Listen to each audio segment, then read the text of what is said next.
It's the NFL on CBS. Happy New Year from Pittsburgh this week 17. Battle today in the AFC North pits the Steelers against the Cleveland Browns. And today's game being broadcast in Spanish. We're available using the SAP button on your television. The future Hall of Famer Joe Thomas taking part in the coin toss as we are set for football. The kick is next on CBS.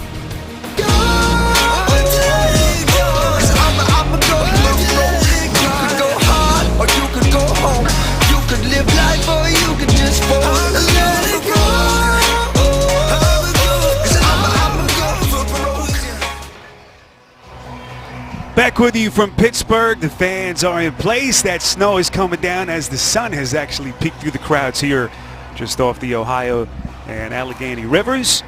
Cleveland winning the toss. They elect to defer, and so the Steelers will have the football with Landry Jones to begin week 17. Spiro Dedes, Adam Archuleta, our entire CBS crew wishing everyone a happy and healthy new year wherever you are on this New Year's Eve. The Browns in white, the Steelers in their traditional black and gold.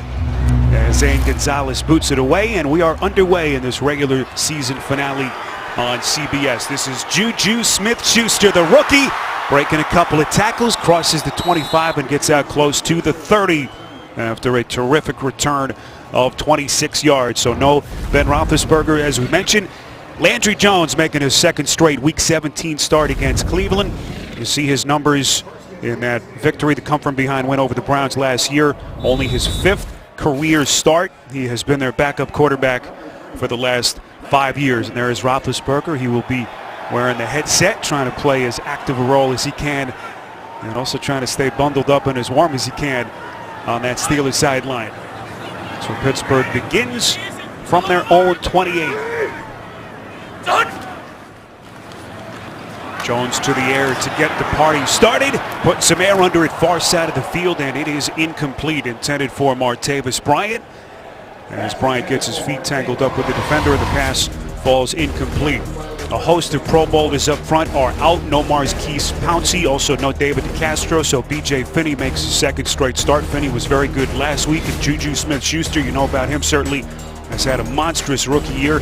Youngest player in the NFL this season, by the way. But certainly hasn't played like it. The second-round pick out of USC.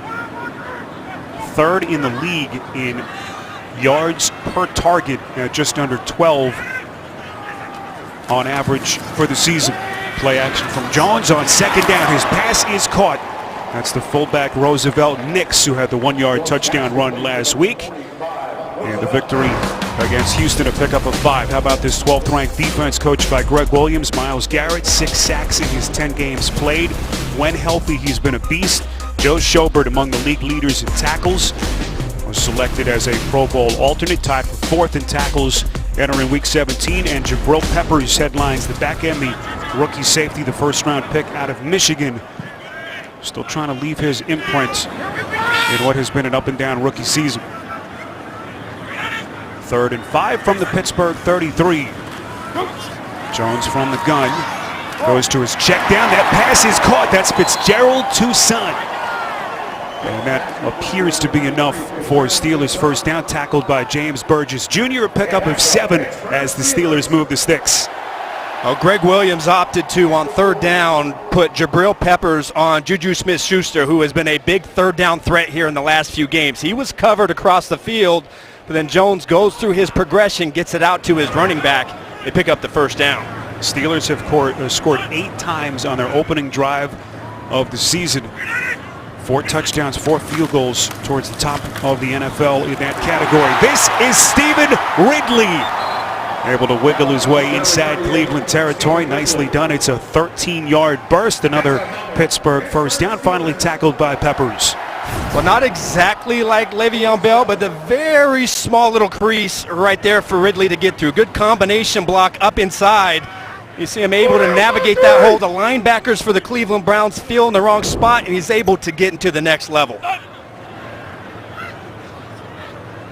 Ridley, who signed last week after the season-ending injury to James Conner, who of course had been Le'Veon Bell's backup, making his second appearance as a Steeler. This is Ridley again. And it will be a second down coming up, so no Le'Veon Bell. Of course, Antonio Brown still nursing that leg injury, no Roethlisberger. And the Steelers, division champs for a third time in 4 years. They can finish no worse than second in the AFC, and hoping for a miracle as the Jets look to dethrone the Patriots up in New England. A game that we'll be keeping tabs on as the afternoon goes on. So 2nd and 10 from the Cleveland 47.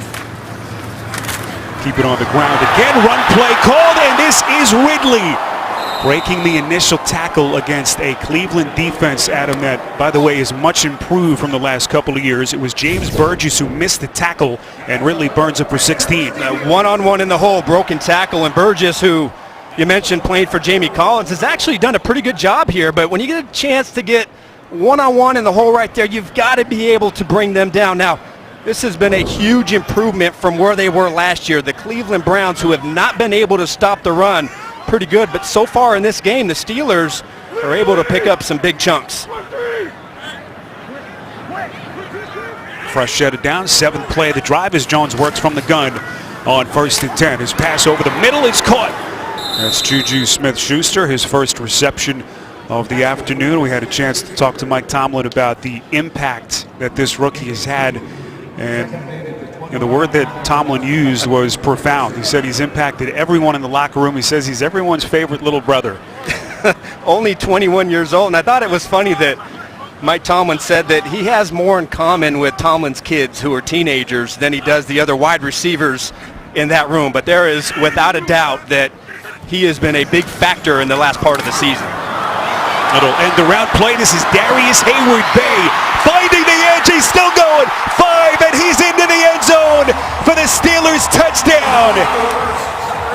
29 yards to get Pittsburgh on the board early.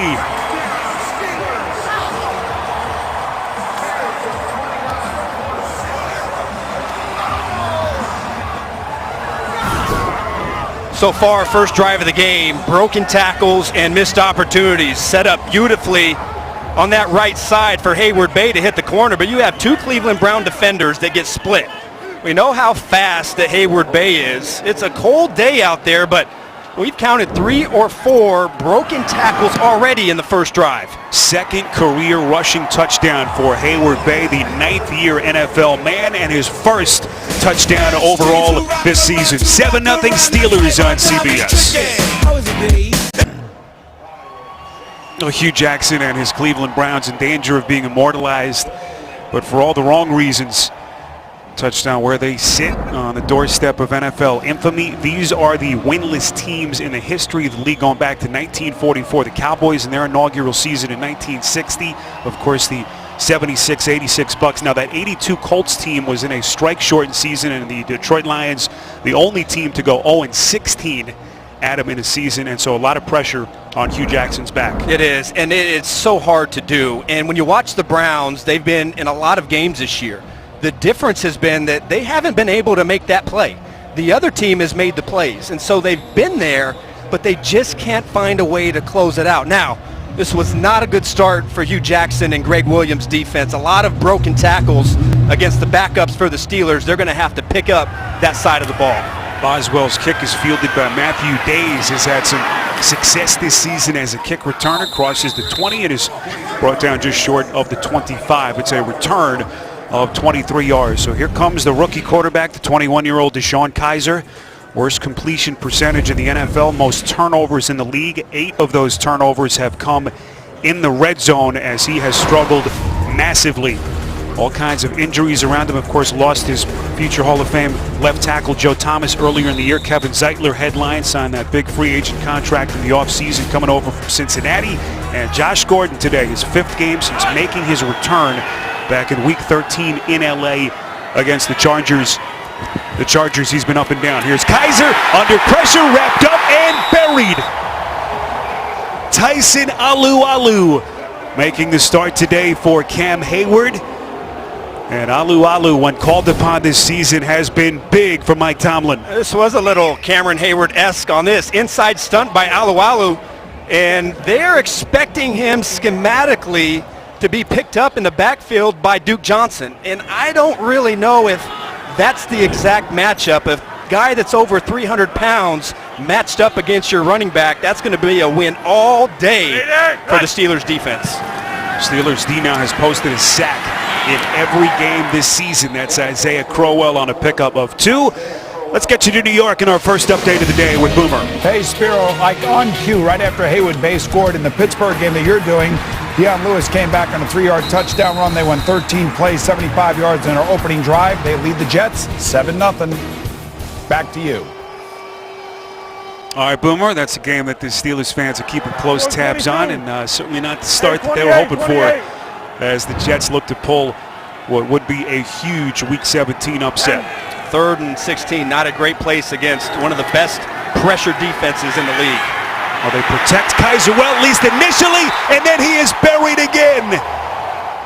Nowhere to throw down the field, and Sean Davis, the strong safety, finally chases Kaiser down for a loss of 12. You really can't ask more from the offensive line because the protection was there.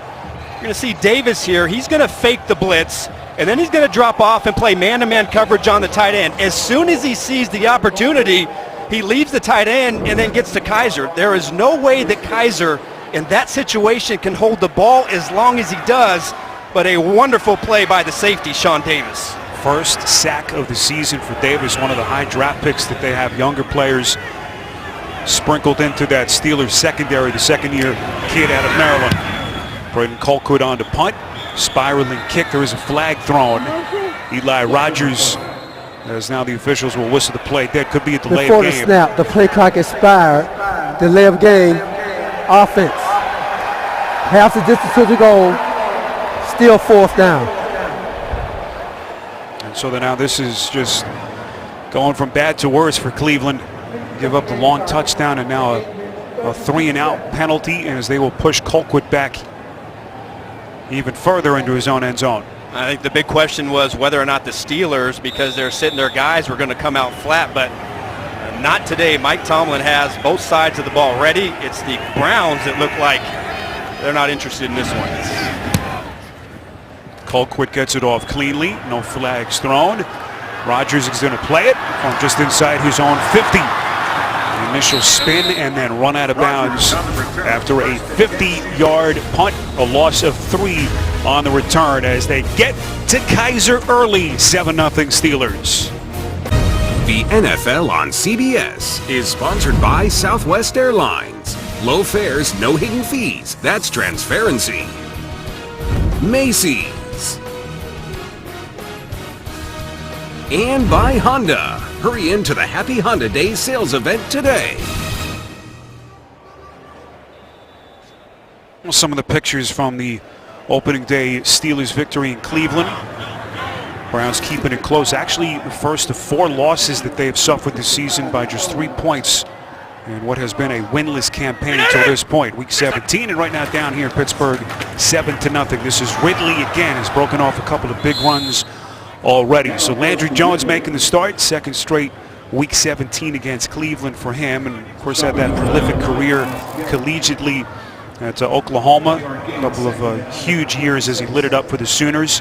And as Mike Tomlin told us, he's kind of grown up and developed in the shadows here, but they have full confidence in him. The playbook is fully open for him. There's nothing really that they feel like he can't handle. And boy, so far so good. Orchestrates that long touchdown drive to get them going.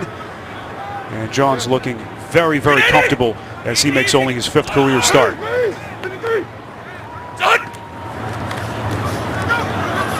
Jones on 2nd and 9, lets a rip. That pass is intercepted.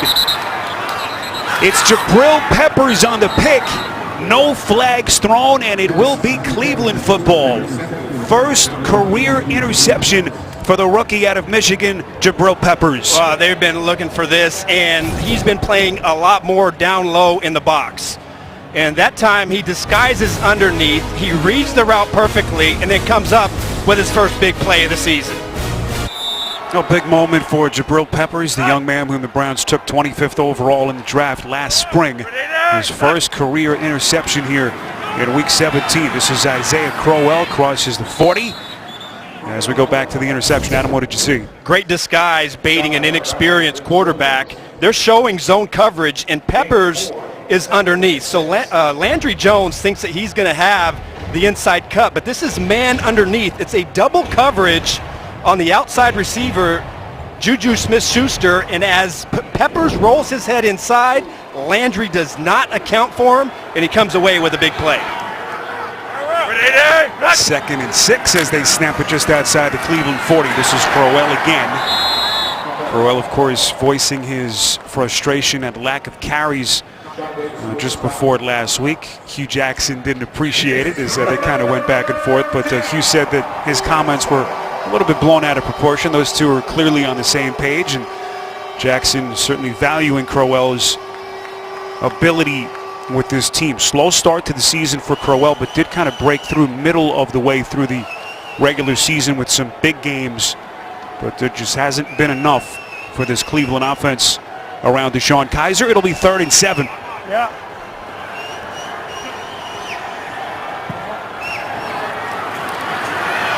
Kizer again, well protected. That pass, however, is too low, intended for Josh Gordon, as those two have not been able to find much chemistry the last couple of weeks.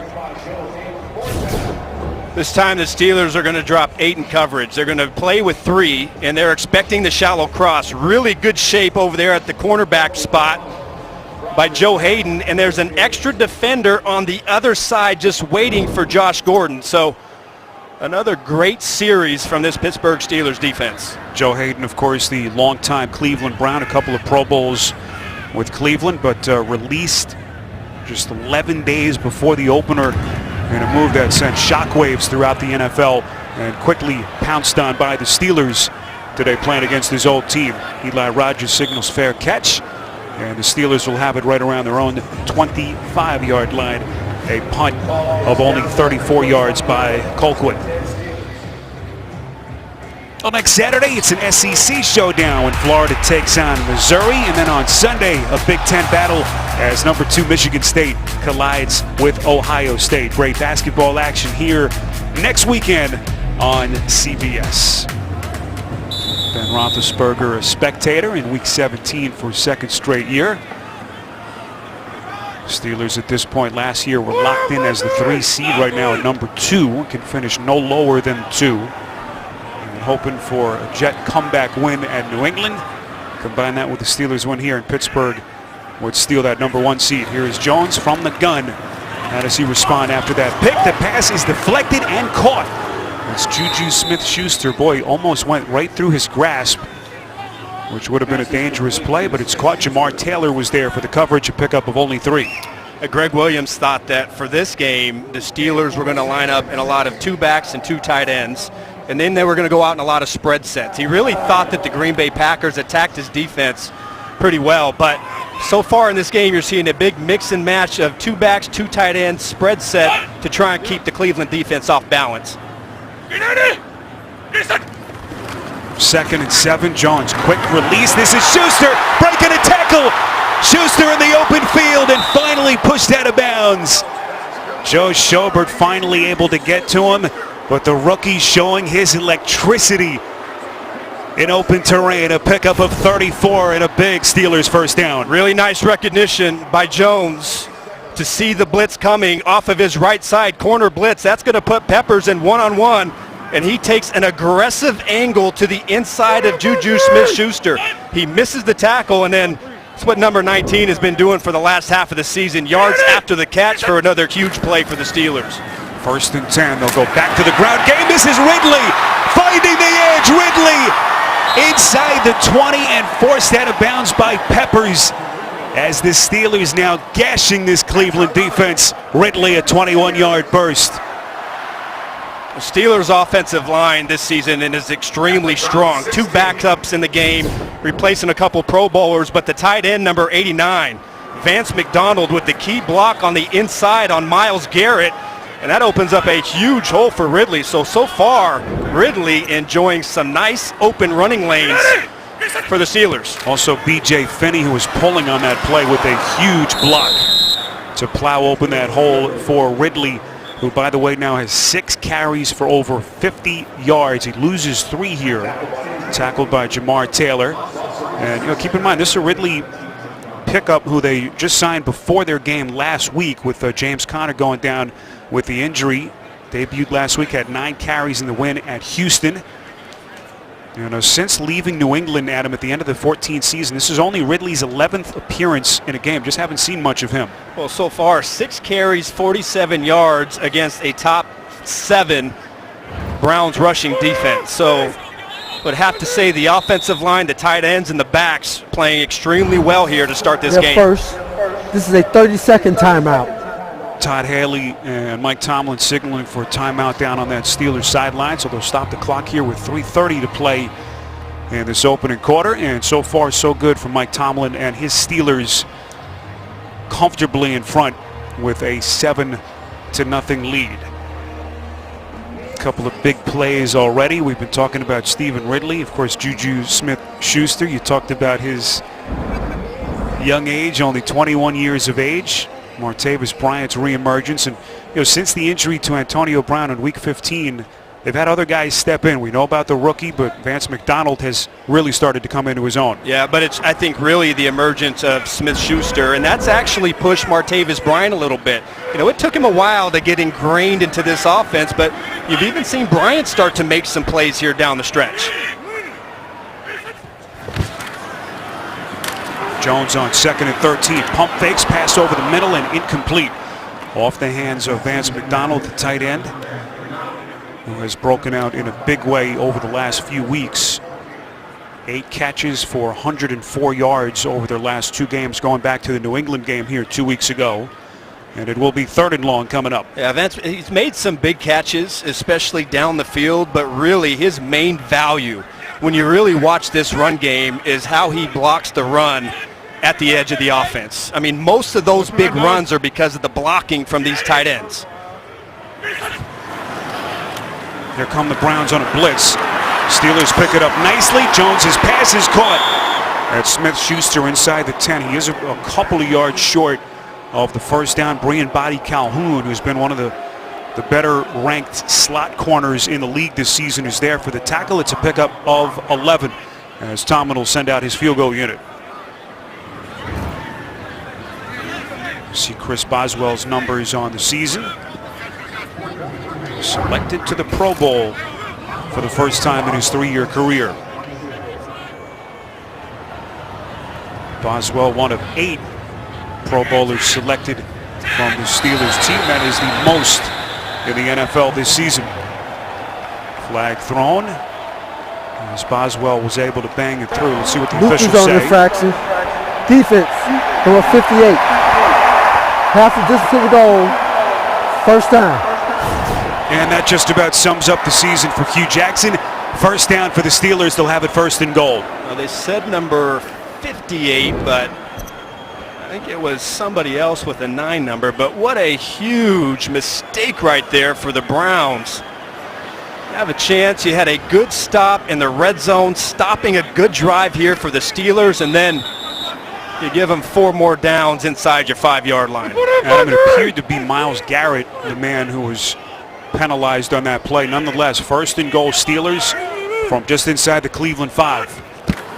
So the pressure squarely back on this defense. This is Toussaint taking on tacklers, inches close to the 1. Tackled by Joe Schobert.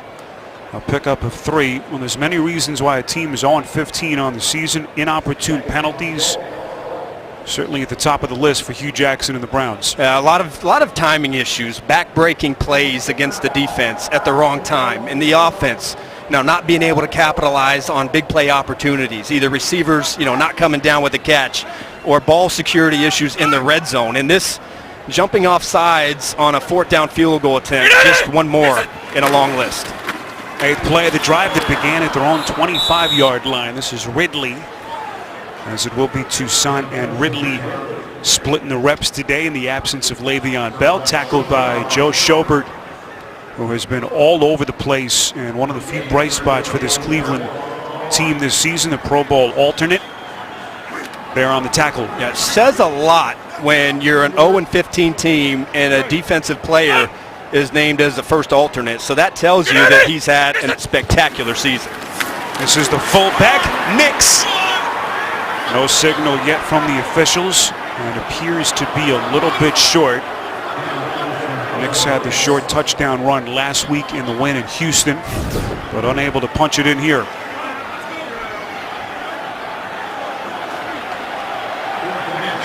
Boy, nice job up inside by the Cleveland Browns. Caleb Grantley, Danny Shelton. You see the Steelers here. Hey, we tried one field goal. We got 6 inches. Let's go try and punch it in. 10th play of the drive, 4th and goal. This is Nix, and he is stood up. What a play by Greg Williams' defense. So stout against the run this season. Had to get back onto the field after the penalty, and they stuffed the Steelers and will have it after the turnover on downs.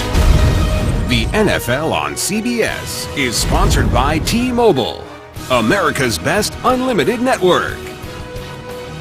And by the Home Depot. More saving, more doing.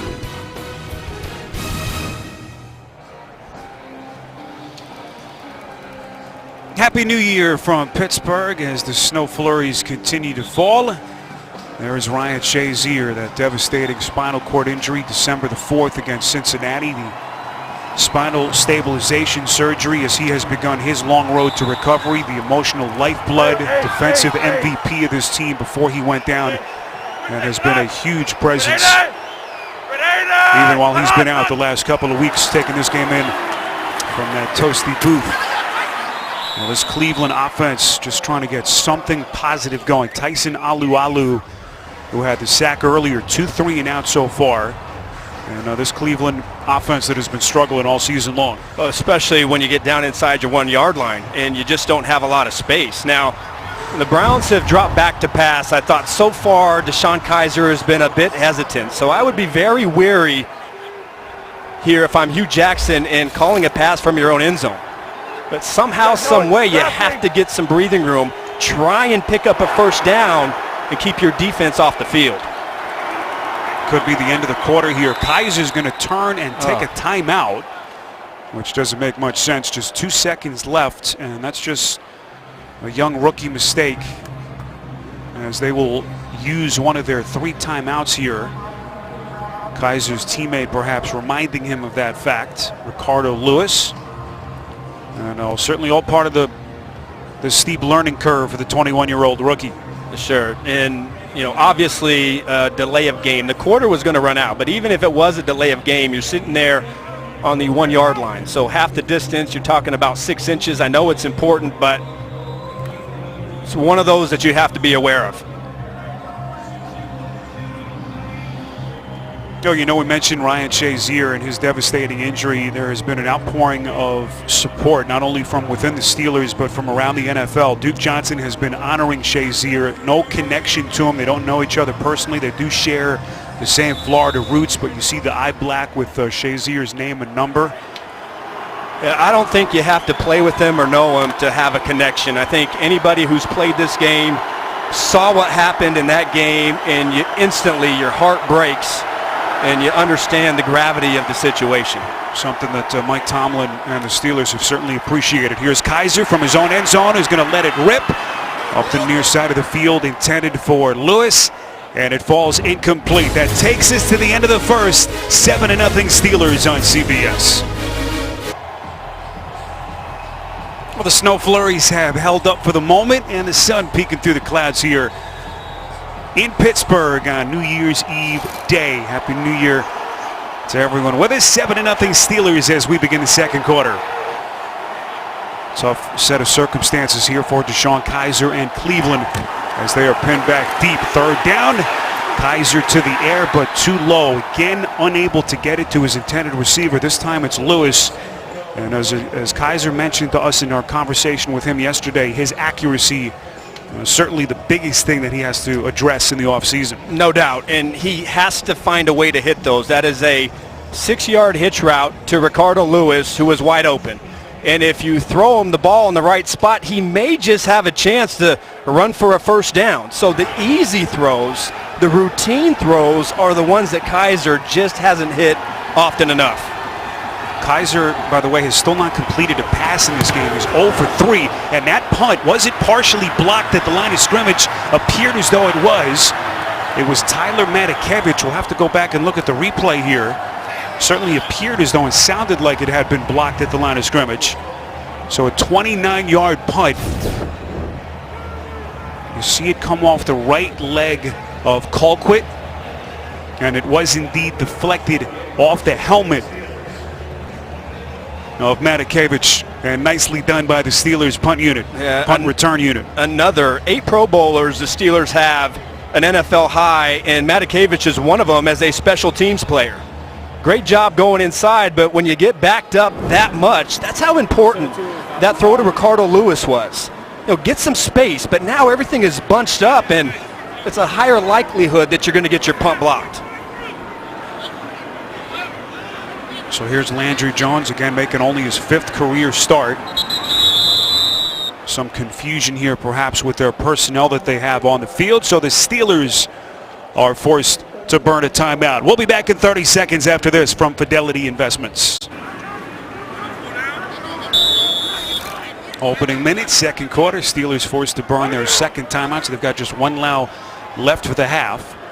But it's a terrific field position as they begin from inside the Cleveland 30 after the partially blocked punt. Jones has his feet tangled up and hits the deck. And he'll just stay there as Peppers touches him, getting his money's worth at the 35-yard line. Peppers already with a pick and a loss of 6 here. I want to say, let's see, did he get stepped on? Yeah, right there. You see Finney's his left foot step on the back of Landry Jones. Not the cleanest starts here for Jones. He had a couple nice throws, threw the interception, has held on to the ball a little bit, but I think they'd like a little bit cleaner operation here. So credit the sack for Peppers. So today his first interception and his first sack of his rookie season. Jones on 2nd and 16. Quick strike, far side. He finds Bryant. Martavis Bryant coming off his best 2-game stretch of the season. 3 catches last week in Houston. A pickup of 14. I know Bryant is fast, but a 10-yard cushion that's too easy. I don't care who your quarterback is. Jones, Ben Roethlisberger, Deshaun Kaiser. That's one thing the Cleveland Browns, their defensive backs, play deeper than any other defense in the league, and they give up a lot of easy throws underneath. Jones got him to the line of scrimmage quickly. 3rd and 2 here as they try to pick up the pace. Jones looked to fake the handoff. Throws, has his man. It's caught. It's Juju Schuster for the Steelers touchdown. 20 yards from Landry.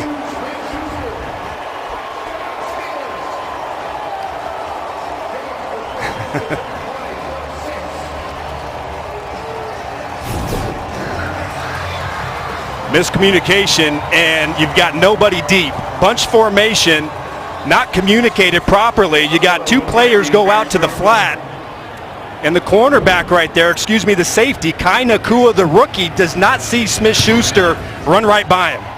7th touchdown catch of the season for the 21-year-old rookie out of Southern California. All Steelers. Yeah.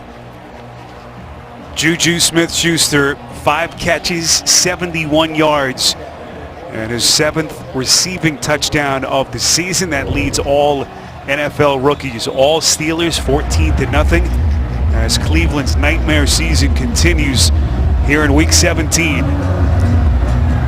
Early stages of the 4th as Boswell's kick is fielded from the 2 by Peppers.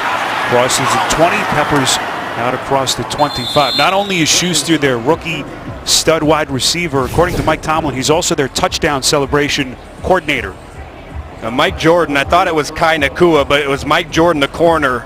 He got mesmerized by the tight end, and he lets Juju Smith-Schuster go. And then I thought it was hilarious when Mike Tomlin told us that he was a coordinator of all the celebrations.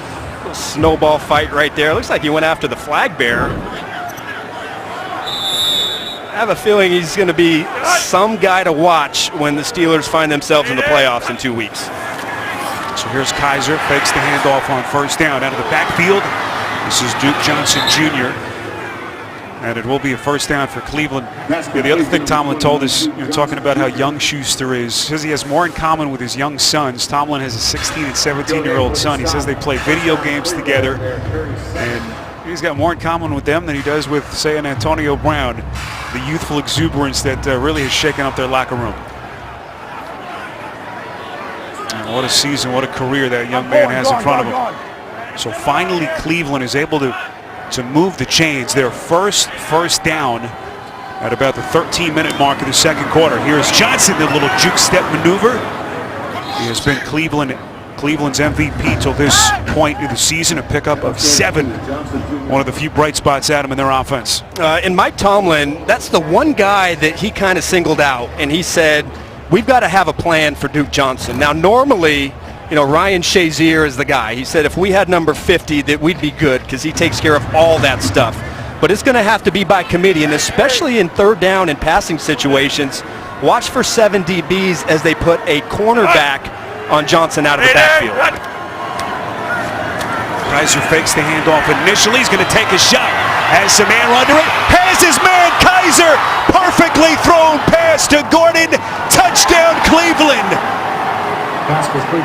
A majestic pass by Kaiser. Couldn't throw it better than that. And Gordon does the rest. 56 yards. Kaiser to Gordon. You just can't. You've got to be able to bracket this. This is 2-on-1. Josh Gordon is the only receiver that's lined up out there. Joe Hayden is looking inside. The reverse motion catches his attention. He looks inside, and then that allows Gordon the time to run right by him. The free safety is in no position to get outside the numbers that fast. But that's all on Joe Hayden reading the backfield, playing the reverse, and not paying attention to Josh Gordon.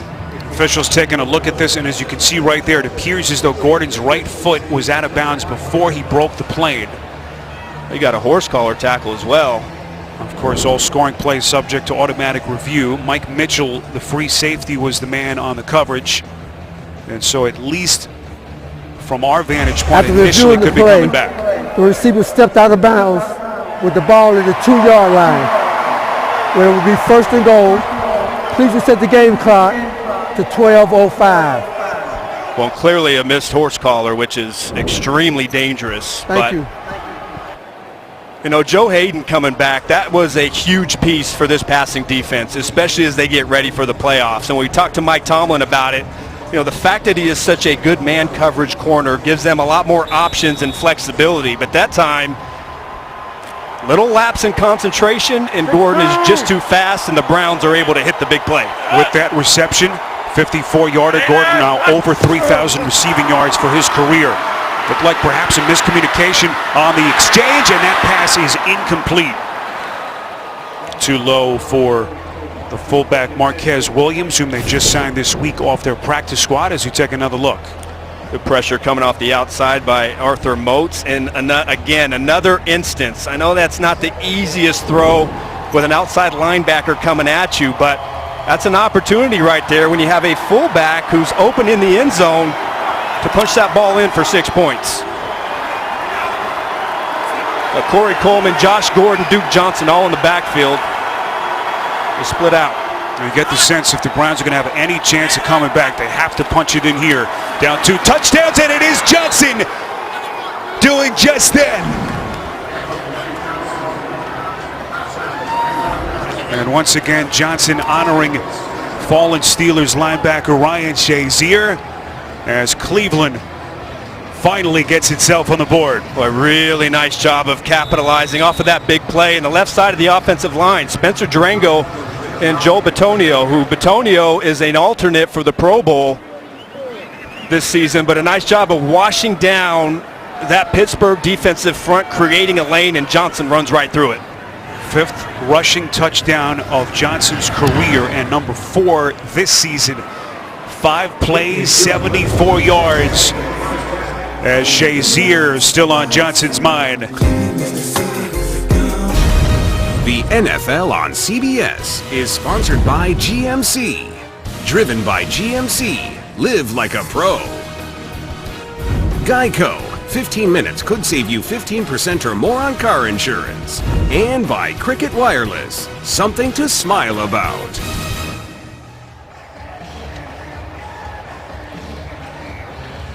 Back with you in Pittsburgh, where Steelers fans are still keeping keeping close tabs on that score between New England and the Jets. Right now, the Patriots up 7-3. Steelers, of course, right now in the number 2 spot. They can finish no worse than 2, but they can move up with a win here combined by a Jets victory in that game over New England. We'll keep you updated on that score as the day goes on. This kick is fielded by Toussaint in the end zone, and the Steelers will have it from the 25. Oh, Cameron Hayward, who's had a terrific season, is the Steelers nominee for the 2017 Walter Payton NFL Man of the Year Award. He established the Hayward House Foundation back in 2015. They help children stay active and healthy and also spread some holiday cheer to families in need throughout the western Pennsylvania area. He has been a monster this season. Amazingly, Adam was snubbed by the Pro Bowl committee. I think it's a Hard shame. to believe. Yeah, there's no doubt when you watch Cameron Hayward play every single week, he deserves to be in the Pro Bowl. He's had an outstanding season.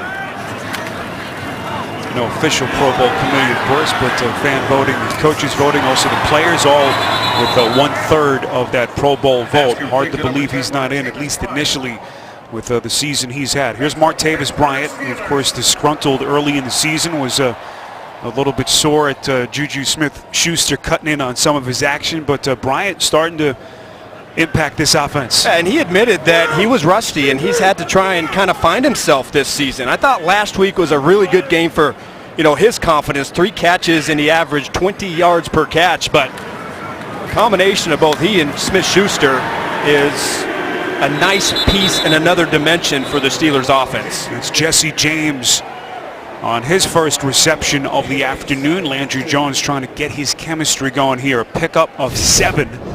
And the question was there a bobble here at the end of the play by James? Certainly have seen this before. Go back to a couple of weeks ago, that heartbreaking finish against New England. But it looks as though the catch will stand. And it's a pickup of 7 to set up a 2nd and 3. Little pitch play, Jones to Toussaint inside Cleveland territory, getting downhill and tackled at the 47-yard line. A first down run of 5, tackled by Kirksey. This was that now infamous play at the end of the Week 15 game. Everyone thought it was over. The Steelers quickly marching down the field, and then they took a look at it upstairs, and much to the dismay of Steelers Nation, it was overturned and the touchdown negated, and the Patriots are going to win the game. And I still can't quite understand it. That, I get the rule, but there's no doubt that was a catch. This is Jones, and that pass is caught. What a first half it's been for Juju Smith-Schuster. First down, pickup of 11. And here's what's kind of amazing about both Bryant and Juju Smith-Schuster is Antonio Brown has been out. He's the guy that dictates all the coverage. He commands all the double teams, all the schemes to try and stop him. And Smith-Schuster has been kind of the beneficiary, but the last 2 weeks, these receivers have had to do it by themselves, and they both have responded with huge contributions even without Antonio Brown in the lineup. This is Toussaint sticking his foot in the turf and showing that terrific cutback maneuverability. As Kai Nakua was there, the rookie out of Brigham Young, on the tackle, a pickup of 7 as we await the call here from Jerome Boger. Personal foul, grabbing the face mask, defense, number 53, 15-yard penalty, first down. That's Joe Schobert, who Adam might have been held on that play. Simultaneously, Alejandro Villanueva, who's Pro Bowl bound, the left tackle for the Steelers, getting a fistful of jersey, but it's the face mask of Schobert that the officials penalized there. Fresh set of downs, 1st and 10. This is Toussaint getting those legs churning, close to the 10, tackled by Schobert. We spoke to Greg Williams about Schobert, and he talked about just the progression of this young man. Keep in mind, he started the offseason as their number 3 guy on the depth chart. Then they trade away Demario Davis, that of course did not have Greg Williams pleased, but here's Schobert as a Pro Bowl bound player. He was an edge guy at Wisconsin, an edge guy here last year, and really his first time playing behind the line of scrimmage, and he's been all over the place. Here's Toussaint, 2nd and 4, trying to find the edge. Cuts back close to the 7. Maybe a little back further than that. We'll see where the officials spot the football. Injured Steeler here is B.J. Finney, who's making a second straight start for the Steelers. No Marquise Pouncey and no David DeCastro. And now it looks like Finney's shaken up. Looked like Finney got pushed down by Joe Schobert as he was pulling to the outside and just kind of fell back on his right leg somehow.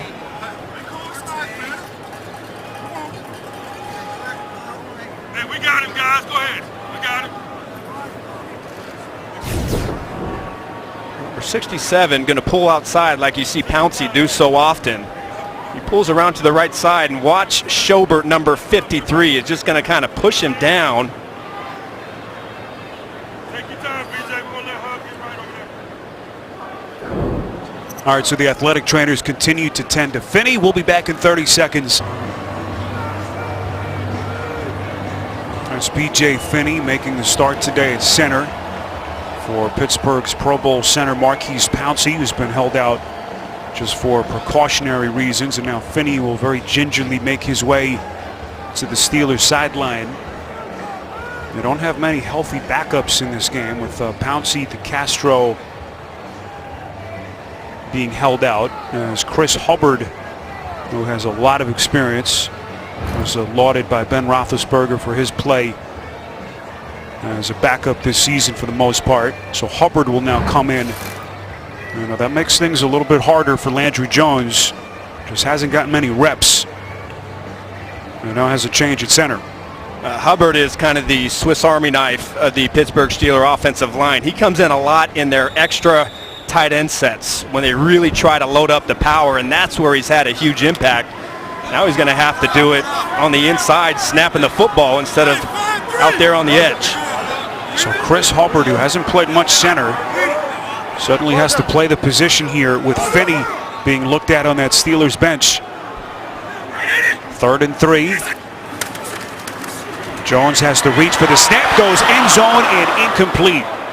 Intended for Eli Rogers, and so the Cleveland defense able to get off the field. There is a flag, I believe, thrown right behind the line of scrimmage. Personal foul, roughing the passer. Wow. Defense, number 95. Half the distance to the goal, automatic first down. That's the second time that there has been a defensive penalty against the Browns just as they were about to get off the field. It's Myles Garrett coming around the mountain right there, and oh man, I don't see it, Spiro. You know, when it comes to personal fouls, hits on the quarterback, I look for hits that don't belong as part of the game. To me, that's not a hit or a play that you're saying there's no place for that in football. I thought that was a terrible call.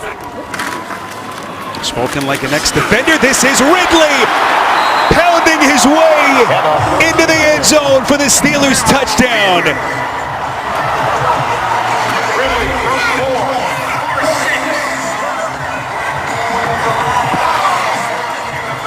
And Ramon Foster doing the rest, as Stephen Ridley in his second appearance as a Steeler with his first touchdown of the Steel City. I got to tell you, these two have had a really good job inside so far in this game. Matt Filer and Marcus Gilbert getting up inside, creating the space, and then just a hard, tough run to get in for the 6.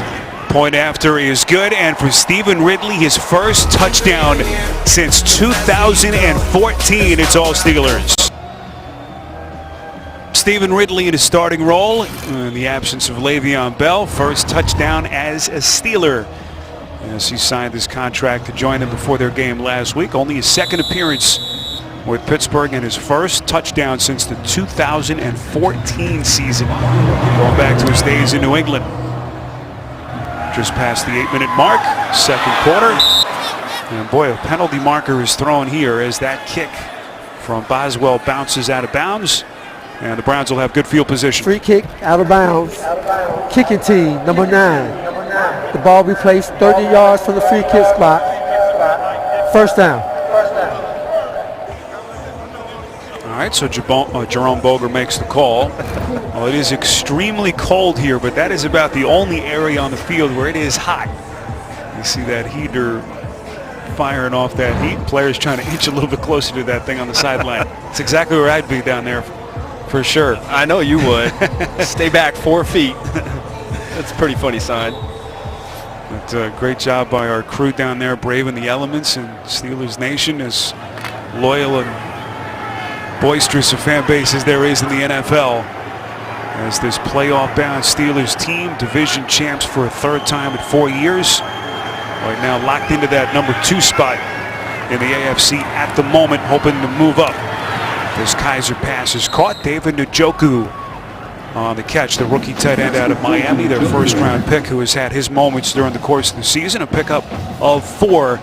And obviously big decisions, Adam, that have to be made for the Browns in the offseason. And right at the top of the list is who their quarterback will be, as Kizer with one last chance to make an impression. And I think DeShone Kizer knows that the quarterback position will be addressed. He's just hoping that next season he's going to have a chance to have a say in it. But I think without a doubt, the Browns are going to go and target a quarterback or multiple quarterbacks. Kaiser's pass is caught. That's Rashard Higgins.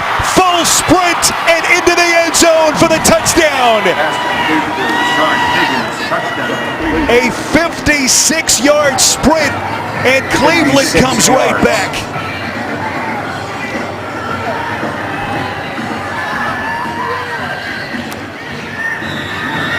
Well, it's something that you really haven't seen consistently this year from the Cleveland Browns, and that's big plays.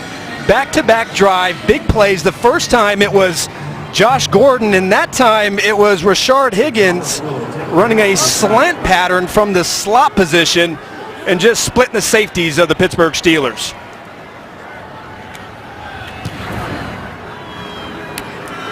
First career touchdown catch for Rashard Higgins in his second NFL season and his 31st career game. Longest pass of the year for Kizer. Oh, what a huge play for Higgins.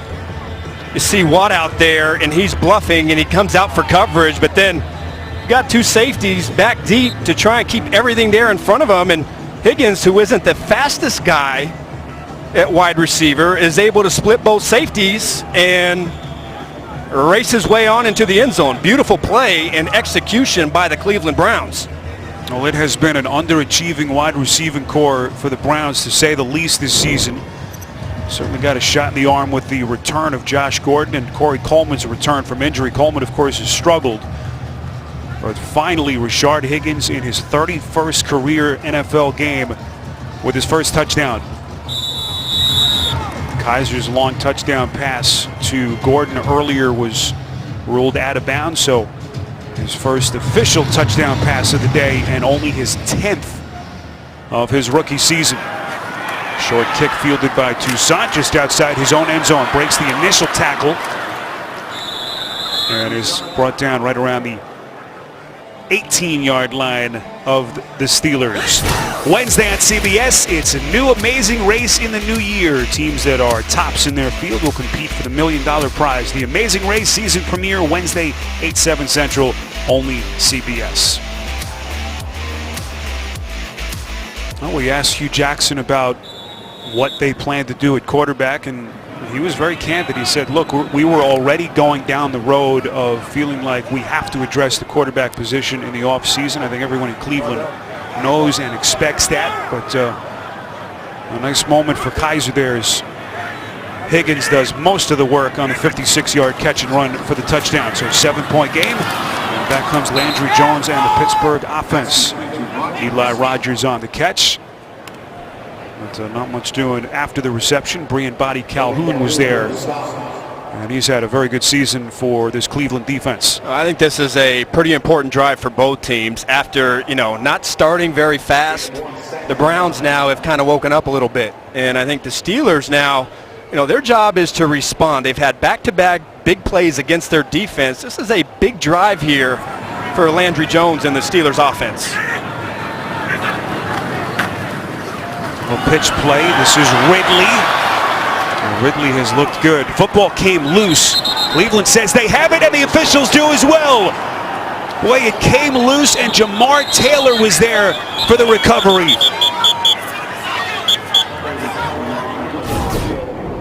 Only the 4th lost fumble on the season for the Steelers.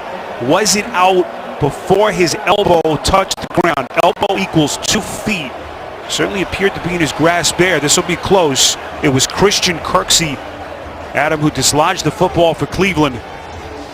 Every turnover subject to automatic review. What did you see? Well, from that angle that we just saw, before the ball starts to move, I see elbow down. I saw no movement of the football whatsoever before the elbow was down. And to me, that looks like a no fumble. The previous play is under review. All right, It always comes. certainly agrees with that assessment. Yeah. Always comes back to, is there enough evidence? And in that case, I do believe there is. Should be Pittsburgh ball. Mike Tomlin, who was nursing a little cold this week, trying to get himself right with the postseason just around the corner. Boy, that could have been huge for the Cleveland defense. They had been on a drought before this game, 5 games without forcing a takeaway. And they had an interception earlier. This would have been huge to set up their offense inside the 30-yard line, but I think clearly this is going to be Pittsburgh ball. Can't overstate just how desperate this Cleveland team is for a win and avoid putting their name in the NFL record books on the side that no one wants to be on. 0-16, only the Detroit Lions of 2008 have gone 0-16 in a season.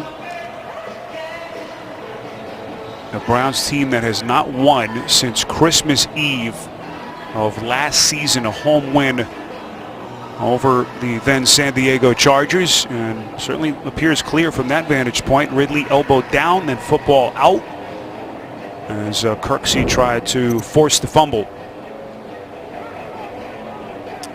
Don't you feel that on most of these reviews, you pretty much kind of have the answer within 30 seconds? I've always felt like they should put a time limit. If you haven't figured it out in, say, 90 seconds or 2 minutes, you just kind of confirm the call on the field and we can all get on with the game.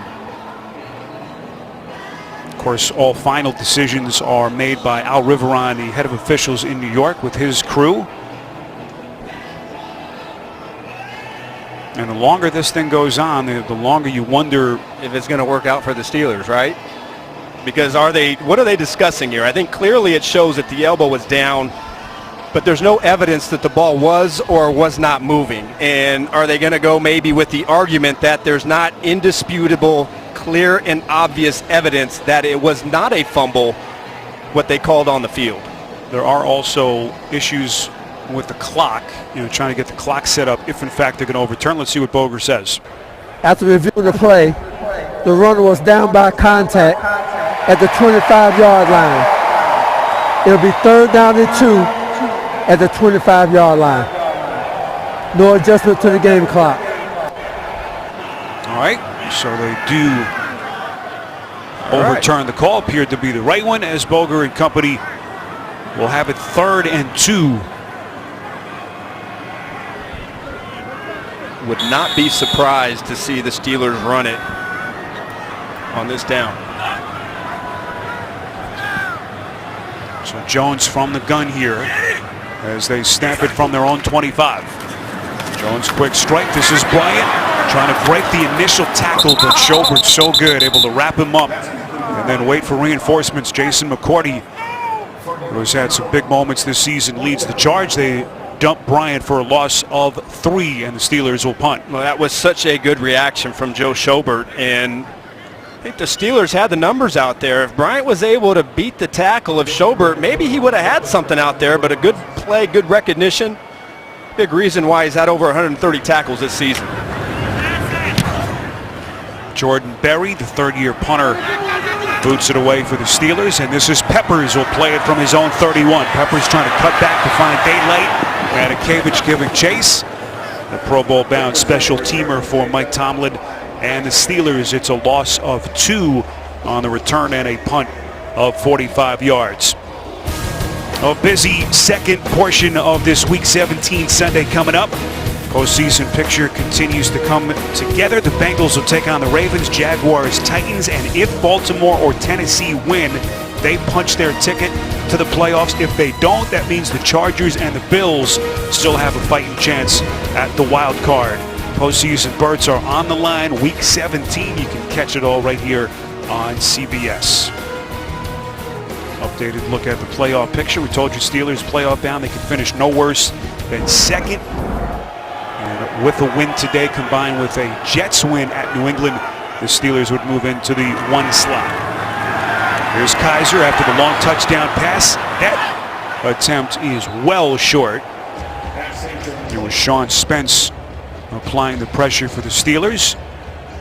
Browns with 2 timeouts, 5:20 on the clock. It'll be 2nd and 10. I think that Keith Butler, the defensive coordinator for the Steelers here, is maybe through with playing passive and playing more coverage against DeShone Kizer. That time they brought a linebacker and a safety, put a little pressure on Kizer, but I would imagine the Steelers defense to start to heat things up a little bit here and put it on Kizer. Hey, play boy.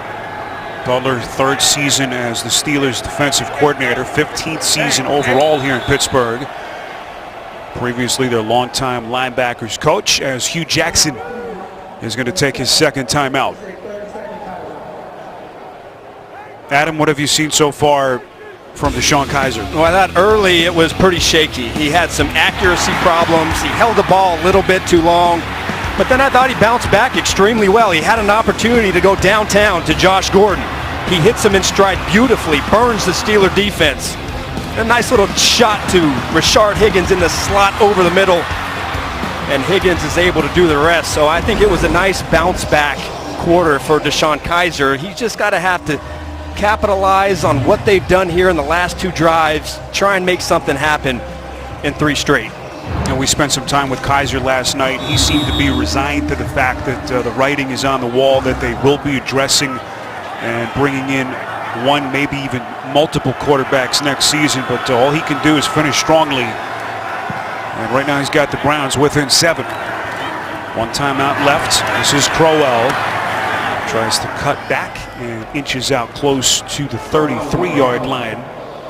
And we asked him if he had spoken to their new general manager, John Dorsey, and Kizer said they had not spoken till this point. Dorsey, of course, hired to replace Sashi Brown, who was fired in the first couple of days of December. And Dorsey, now their new football czar, will try to put it all together in the offseason. A huge offseason, especially with all the high draft picks that they've stockpiled. Plenty of cap space, plenty of cash. This is the one that they've got to hit on.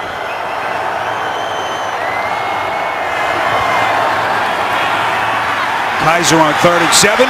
Nowhere to throw. He's going to try to run for it. Out past the 40. Nicely done. TJ Watt, the rookie outside linebacker, finally brings it down, but not before Kizer runs for 9 and a Browns 1st down. Well, it really is a nice job. Now, DeShone Kizer is the 2nd leading rusher for the Cleveland Browns, coming into this game with 358 yards and 5 touchdowns, and that was a good decision. It's not there. Use your athletic ability, pick up the 1st down. Hey. Nicely done. Hey, you want to check this? Even spear here. Even spear. Even spear. Leave it on. Hey, we're going up there. 28. Yeah.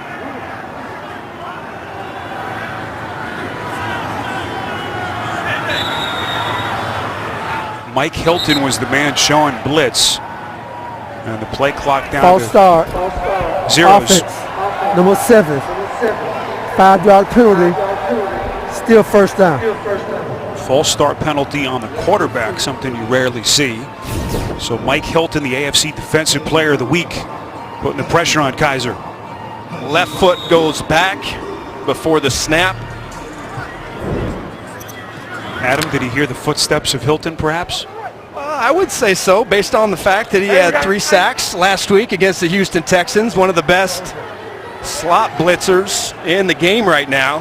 First cornerback in NFL history to have 3 sacks in a game since the stat became official in 1982.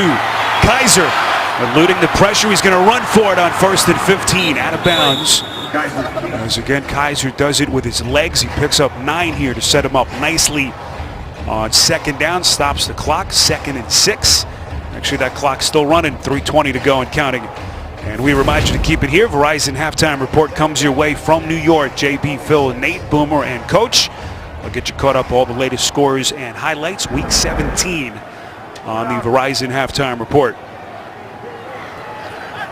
Hugh Jackson looking for what would be only his second win as Cleveland head coach since taking over before last season. Kizer. Watt giving chase, and what a play by the rookie. Getting Kizer around the shoestrings from the back. It's a loss of 1. Watt has had a sensational rookie season. He sure has. He's done it all. He's been able to rush, he's played the run, and he's been able to cover. This is just a great reaction. He's starting to go inside to run a game, but then he sees Kizer start to break contain. He goes down the line of scrimmage, lays out, and he gets Kizer on the ground. What an athletic play by Watt on the outside. 7th sack of the season and the 3rd time they've gotten to Kizer in this game. Watt certainly a candidate for the Defensive Rookie of the Year award. Kizer on 3rd and 7, well short. Looking in the direction of Corey Coleman, who does not have a catch yet in this game. And Kizer, by the way, only 4 completed passes on the day, 4 of 10, including the long catch and run for a touchdown by Higgins, and the Browns will punt. A nice series for the Steelers after Kizer scrambling for a first down, getting it together, making some plays. Really good job of getting off the field.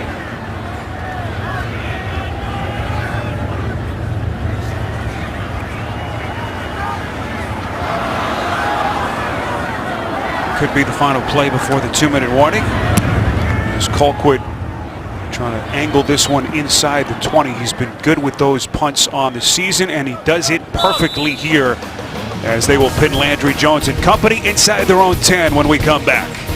On CBS is sponsored by Tostitos. Tostitos gives back to Salvation Army. And by Verizon. Best gifts on the best network.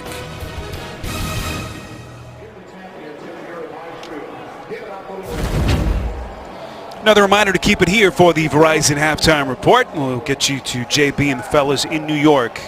Get you caught up around the league. Week 17, postseason pictures starting to materialize around the NFL.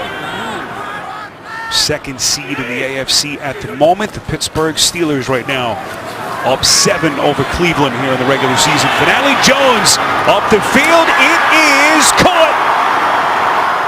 What a catch by Juju Smith-Schuster as he continues to put it on this Cleveland defense. Boy, it's pretty remarkable what he's able to do. McCourty allows him to get inside, and Juju Smith-Schuster, who's 6'1", 215 pounds, is able to box him out as he goes up for the football. Unreal how good this kid is. 46 yards on the catch. Jones over the middle. This is Bryant. Cuts back inside the 35. Bryant still on his feet. Close to the 30. It'll be another Steelers first down. A pickup of 15 as Smith-Schuster and Bryant picking up the slack for the absent Antonio Brown. First time we've really seen it today, but the shallow cross concept in this offense has been deadly against other defenses. Steelers down to 1 timeout. Football is loose. Cleveland's got it. Caleb Brantley with the fumble recovery. 2nd turnover committed by the Steelers.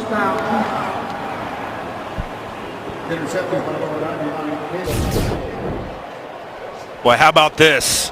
Really nicely executed blitz with Nassib coming inside on the right side, and then it's Myles Garrett with speed on the other side is able to get to Landry Jones. Beautiful rush by Myles Garrett on the left tackle. And what a huge play again for the Cleveland Brown defense. Garrett, with his 11th game played of the season, has had to deal through an assortment of injuries. The high ankle sprain that had him shelved the first 4 weeks, and the concussion middle of the season. A huge defensive play to create the turnover and the takeaway for Cleveland. 1st and 10. Kizer with 41 seconds left. Cleveland down to their final timeout. Gordon, the intended receiver. You see him out embarking in the direction of the officials. It was T.J. Watt applying the pressure for the Steelers. Well, you really got to hand it to the Browns defense. After not starting very well, making some pretty big plays here and forcing some turnovers. Adam, what's Kizer thinking here? One timeout, 41 seconds left. 51. Well, you got one shot in the middle of the field, but that's going to be really your only shot. I still think you can work the entire field and throw it in the middle. Zane Gonzalez, long field goal of the season, 54. It is Vince Williams getting to Kizer. Fourth sack by the Steelers defense. That'll force Hugh Jackson to take their final timeout and stop the clock with 35 seconds left. They bring it from everywhere, inside, outside, defensive line. This is another mismatch. Earlier in the game, it was Isaiah Crowell matched up with a defensive lineman. This time, it's Williams coming through. Duke Johnson has zero chance to pick him up, and Kizer has no choice. He can't even have enough time right there to throw the ball away or get rid of it. That just happened too fast. Williams, the 50-year man out of Florida State, the former 6th-round pick, and he's had a big year. Second most sacks of any Steeler defender behind only Cam Hayward. The Steelers doing it a little bit differently. You know, a lot of times it's having the two dominant edge guys that pressure the quarterback. The Steelers kind of do it from all over the place. They had 16 from outside linebackers this year, 21 from the defensive line, 5 from the linebackers, and 8 from the secondary. So Keith Butler doing a great job disguising and designing pressure on other offenses. Here they come again. Kizer as they pick it up well. Johnson on the little check down catch. But well short. T.J. Watt on the tackle just before the 40-yard line. A pickup of only a half dozen. As Johnson having a little conversation with Watt. And the Steelers will take their final timeout, perhaps to get Landry Jones and company into field goal range with 26 seconds left. You never know. They came extremely close, albeit in a backed up situation. They had the partial block punt earlier, and they've got a pretty good special teams unit.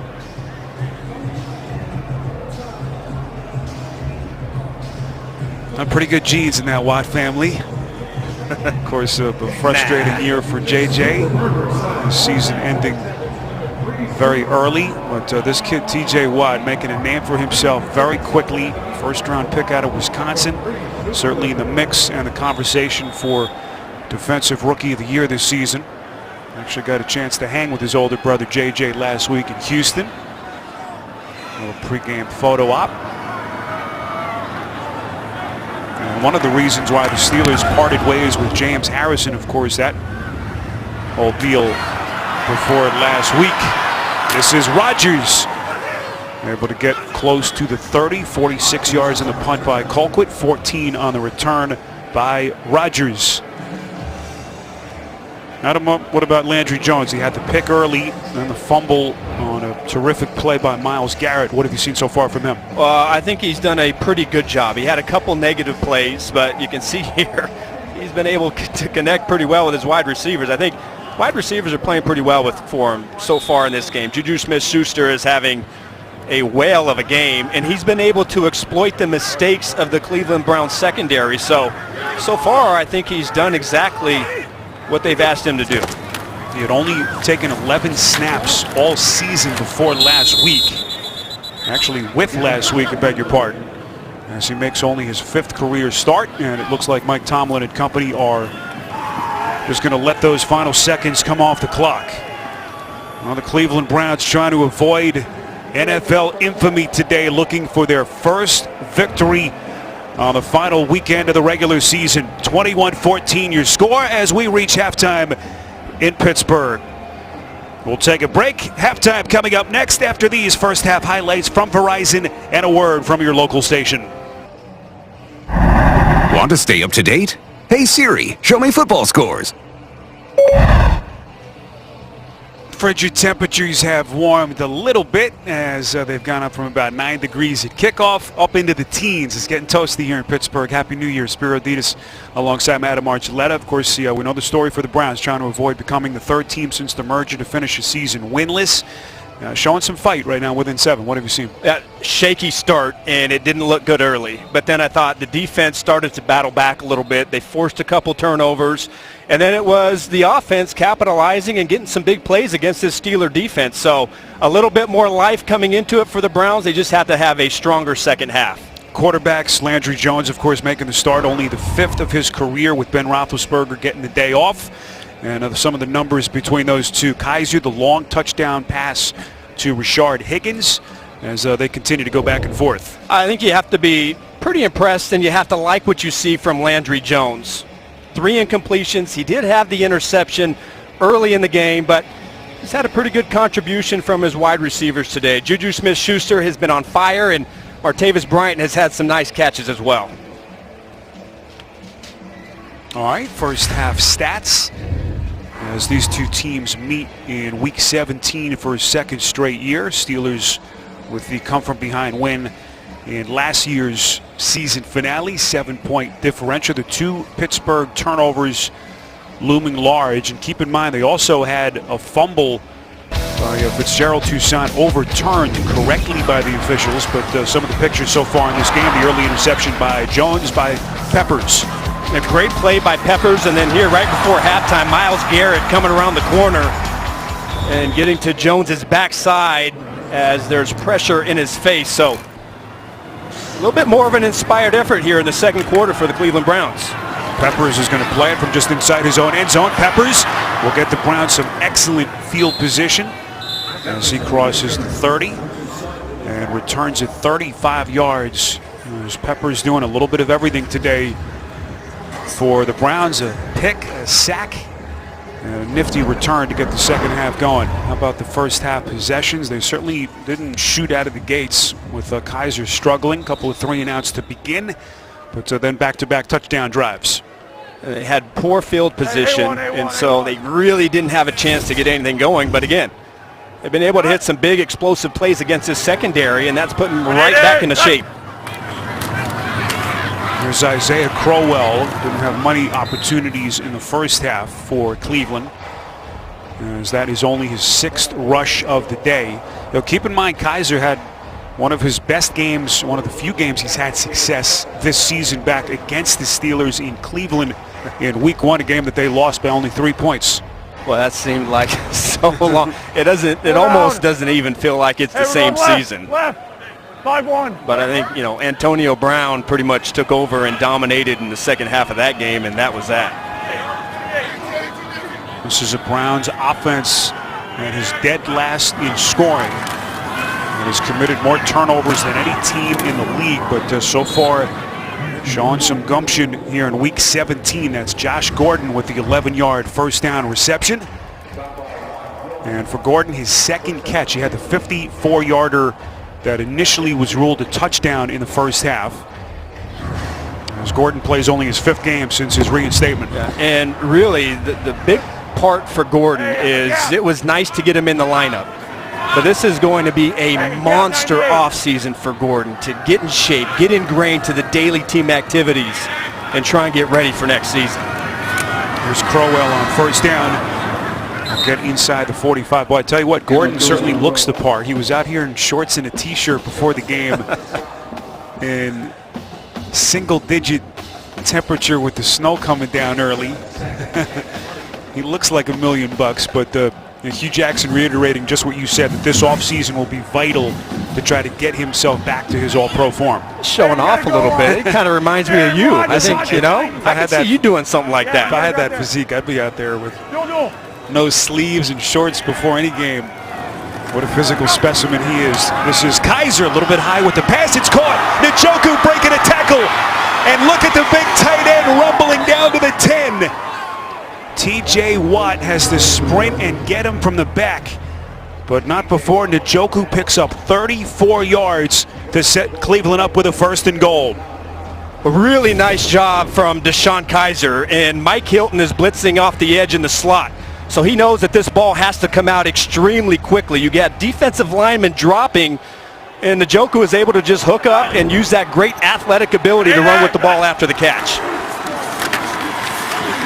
This is Crowell getting close to the 5-yard line. Handoff goes to Now listen, everyone knows that Kizer has struggled this year. The turnovers, his issues in the red zone. All he can do is finish strongly. He's a likable kid. And certainly tried his hardest, and who knows what the offseason holds, but Kizer right now showing some fight as Cleveland now plays within 7. See the issues that he has had with the turnovers. 6 interceptions in the red zone and also a couple of fumbles. 8 red zone turnovers by Kizer in all. This is Crowell again. That is Crowell's 200th rushing attempt of the season. Crowell will be one of the Browns' free agents this year, and one of the decisions that John Dorsey will have to make. 3rd and goal. Well, because of the red zone problems that they've had in giving the ball away, it's caused Hugh Jackson to be extremely conservative. You see a lot of runs inside the 5-yard line, and really, DeShone Kizer has been the best weapon, using his legs and scrambling when they get in this part of the field.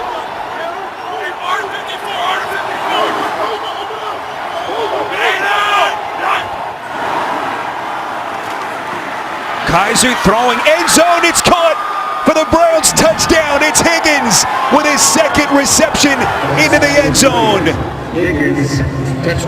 And the Cleveland Browns on the verge of tying this game at 21.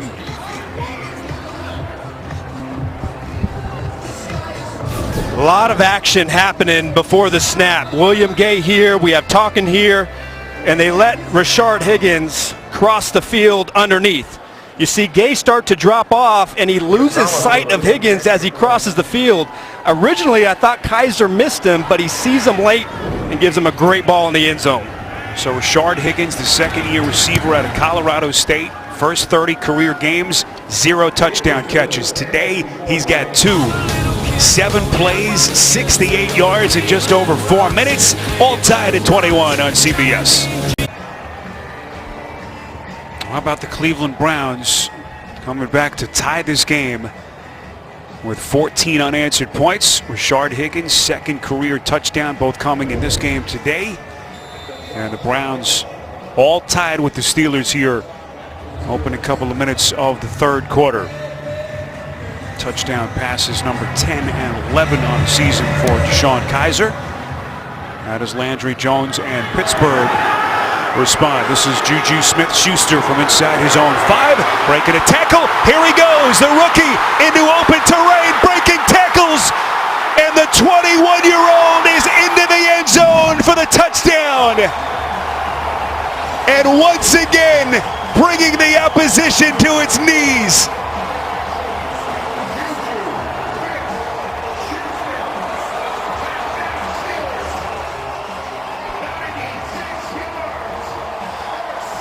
Juju Smith-Schuster is a bad, bad boy. 96 yards on the kick return. This kid is incredible. Great block by the running back, Fitzgerald Toussaint, breaking tackles and just opens it up en route to the end zone. Oh my goodness, this guy, unreal. Kid wants to hit for the cycle, it looks like, in this game. A touchdown catch, receiving, and now a 96-yard kick return for 6 to restore order for the Steelers. It's really, really unbelievable what kind of second half to this season that this guy has had, the impact that he's made on the offensive side of the ball, opposite Antonio Brown. And we start talking about, you know, the big 3 on offense. We might have to start talking about the big 4 if he keeps up playing like this.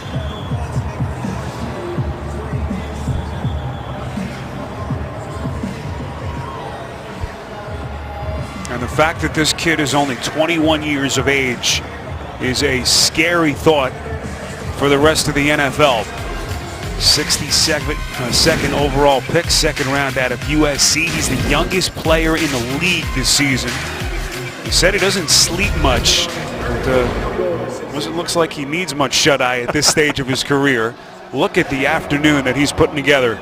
Incredible. That's really unbelievable. In most of his catches, you know, from Big Ben are first downs or touchdowns. You know, half of his catches this season have gone for first down or a touchdown, and he's had 356 yards before this game after the catch. Incredible. First kick return for a touchdown by a Steeler since Antonio Brown in 2010. This is Jabril Peppers with a nice little nifty run. Late penalty flag is thrown right around the 25-yard line.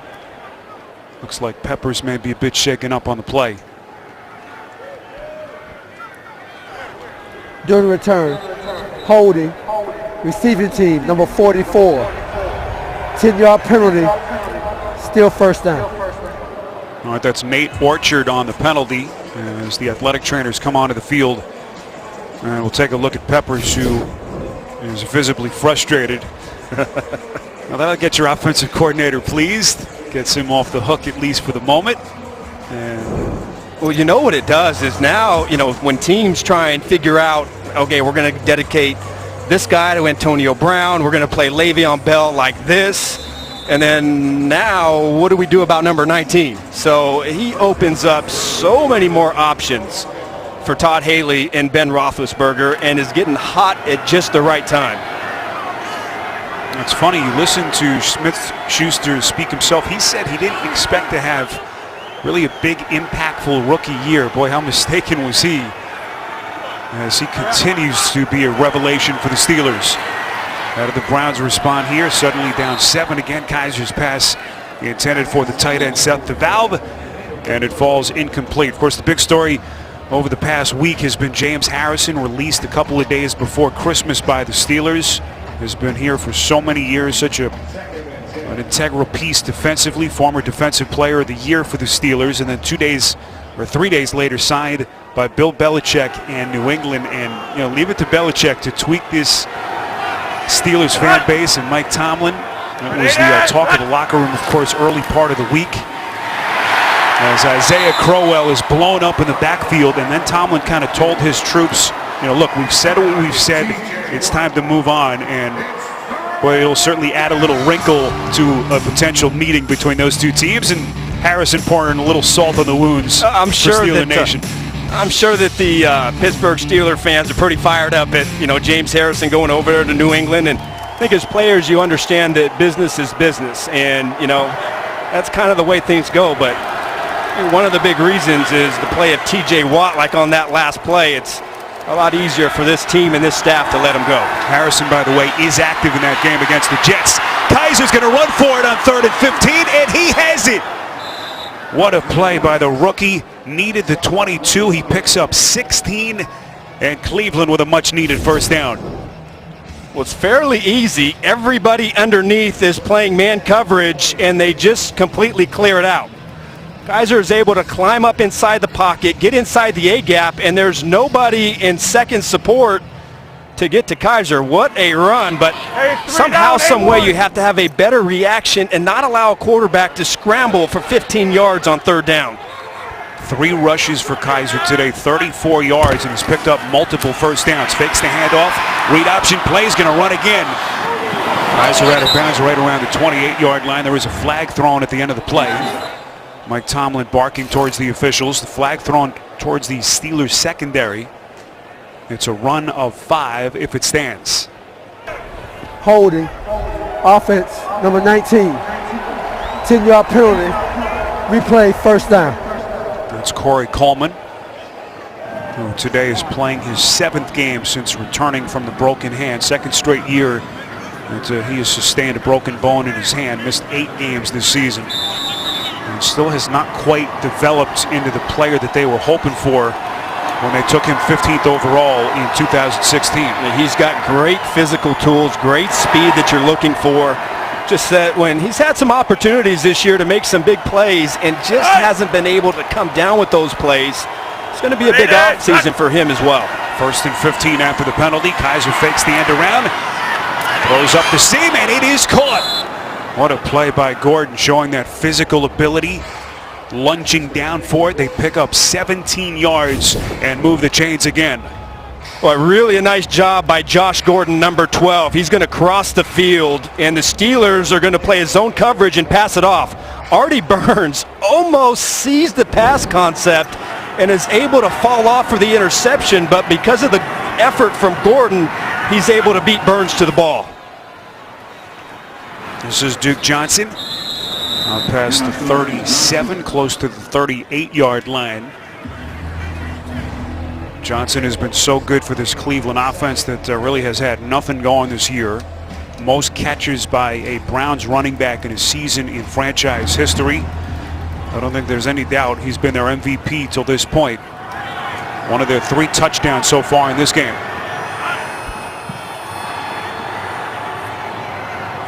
Seventh play of the drive, 2nd and 8 from the 37. Kaiser's pass is caught. It's Higgins. A pickup of 7. Tackled on the play by Mike Hilton, the reigning AFC Defensive Player of the Week with that historic performance in the victory in Houston last week. It'll be 3rd and 1. Well, this is going to be interesting because, you know, the Browns have not run the ball very effective in this game, and this is going to be 3rd and a long one. And normally this would be one of those downs where you run it, but I got to believe that if you're the Pittsburgh Steelers, you've got to keep an eye on Kizer. Johnson needs the 45. That extra little lunge gives Cleveland the first down. Looks like Spencer Drango is a little bit slow to get to his feet. Sean Spence and Tyson Alualu combine on the tackle. It'll be 1st and 10 Cleveland, and this is the best that the Browns offense, Adam, has looked in a long time. And, you know, on the offensive side for the Steelers, they're sitting a lot of their Pro Bowlers, but outside of Cameron Hayward, this is the starting unit for the Pittsburgh Steelers on defense. So the Cleveland Brown offense right now is not playing against backups, and they're moving the ball quite effectively. It's a good point. Most of their regulars defensively have been on the field till this point. 1st and 10. Kaiser's going to tuck it away, uses his legs again. Kaiser! Plenty of open real estate in front of him, runs out of bounds as he continues to punish the Steelers with his feet.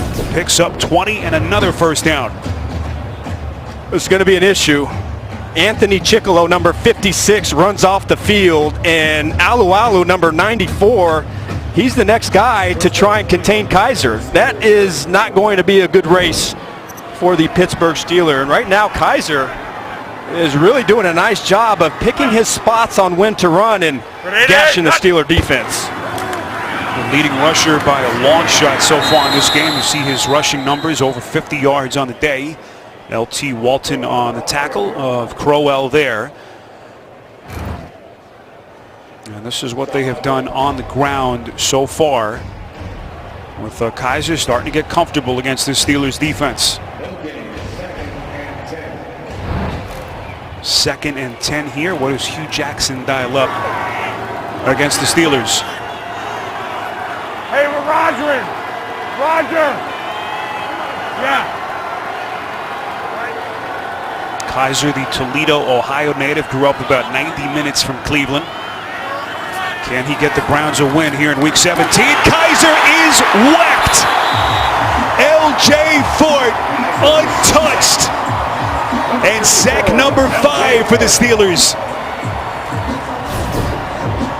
Free hitter off the edge. Released by the back.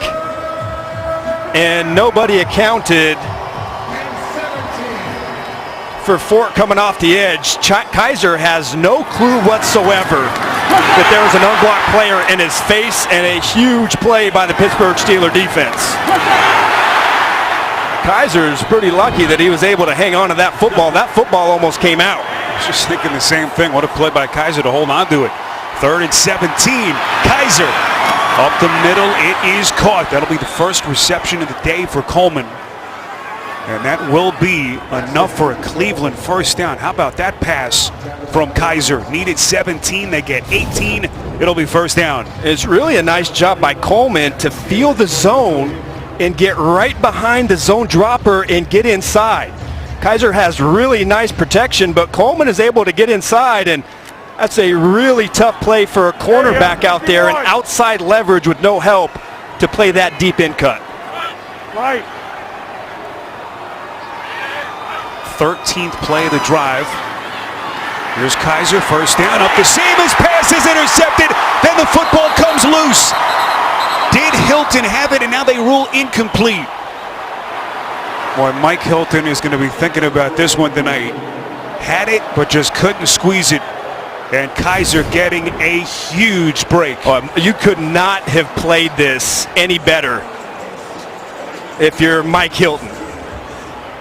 See, he never really quite has control of the football, but boy, did he play that route. He starts outside leverage. He sees the route. Watch the undercut. He undercuts, looks back at the quarterback, and plays it beautifully. Boy, how about Higgins, Adam, playing defender on that play to jar it loose. As Cleveland retains, this is Crowell. And what does Kaiser do now as he gets a second chance at life here with the clock now down to nearly 3 minutes? This long, prolonged Cleveland drive continues. It'll be third down. A Steeler defense has been really good on third downs this season, but so far in this game, they just not have been able to get off the field consistently. And really, here in the second half, it's because of the scramble ability of DeShone Kizer. Now, the Steelers have been playing a lot of man coverage in this situation. Let's see if they play zone here to get more eyes on Kizer. Drive is chewed up now over 8 minutes. Kizer, 3rd and 10. He's going to run for it. Lead blockers. There's a flag thrown. Kizer needed the 18-yard line. Didn't appreciate something at the end of that play. Sean Davis. Holding. And this one's coming back. Offense, number 34. 10-yard penalty. Replay, third down. It's on Crowell, the running back. That's the second holding penalty against Cleveland today. Crowell initially with a nice block. Artie Burns is going to blitz up inside and then try and hit Crowell with a spin move. And as he gets around there on that spin, you see Crowell maybe just grab him. Yeah, you see the hand right there. Grab the jersey. It's a better job of rallying by the Steelers defense. Zone coverage. Kizer almost picked it up, but everybody was able to rally up and get him before he was able to pick up any yardage. 8 penalties against the Browns, none so far against Pittsburgh. 3rd and 20. Need the 13 to move the chains. Kaiser's pass incomplete. And not even close to the intended receiver, Gordon. And on 4th and 20, we'll see what Hugh Jackson does here. Long field goal attempt of the season for Zane Gonzalez. His rookie kicker is 54 yards.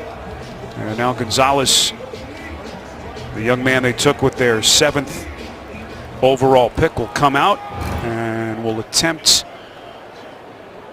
a field goal here. Let's see exactly where they've spotted the football. This will be a 51-yard attempt. Britton Colquitt is the holder. Gonzalez, the Arizona State product, didn't have to kick in these kind of conditions much in college, and he bangs it in from 51 yards out. And the Browns able to inch a little bit closer, within 4 on CBS. The NFL on CBS is sponsored by Southwest Airlines. Low fares, no hidden fees. That's transparency. AT&T. And by 12 Strong. In theaters January 19th.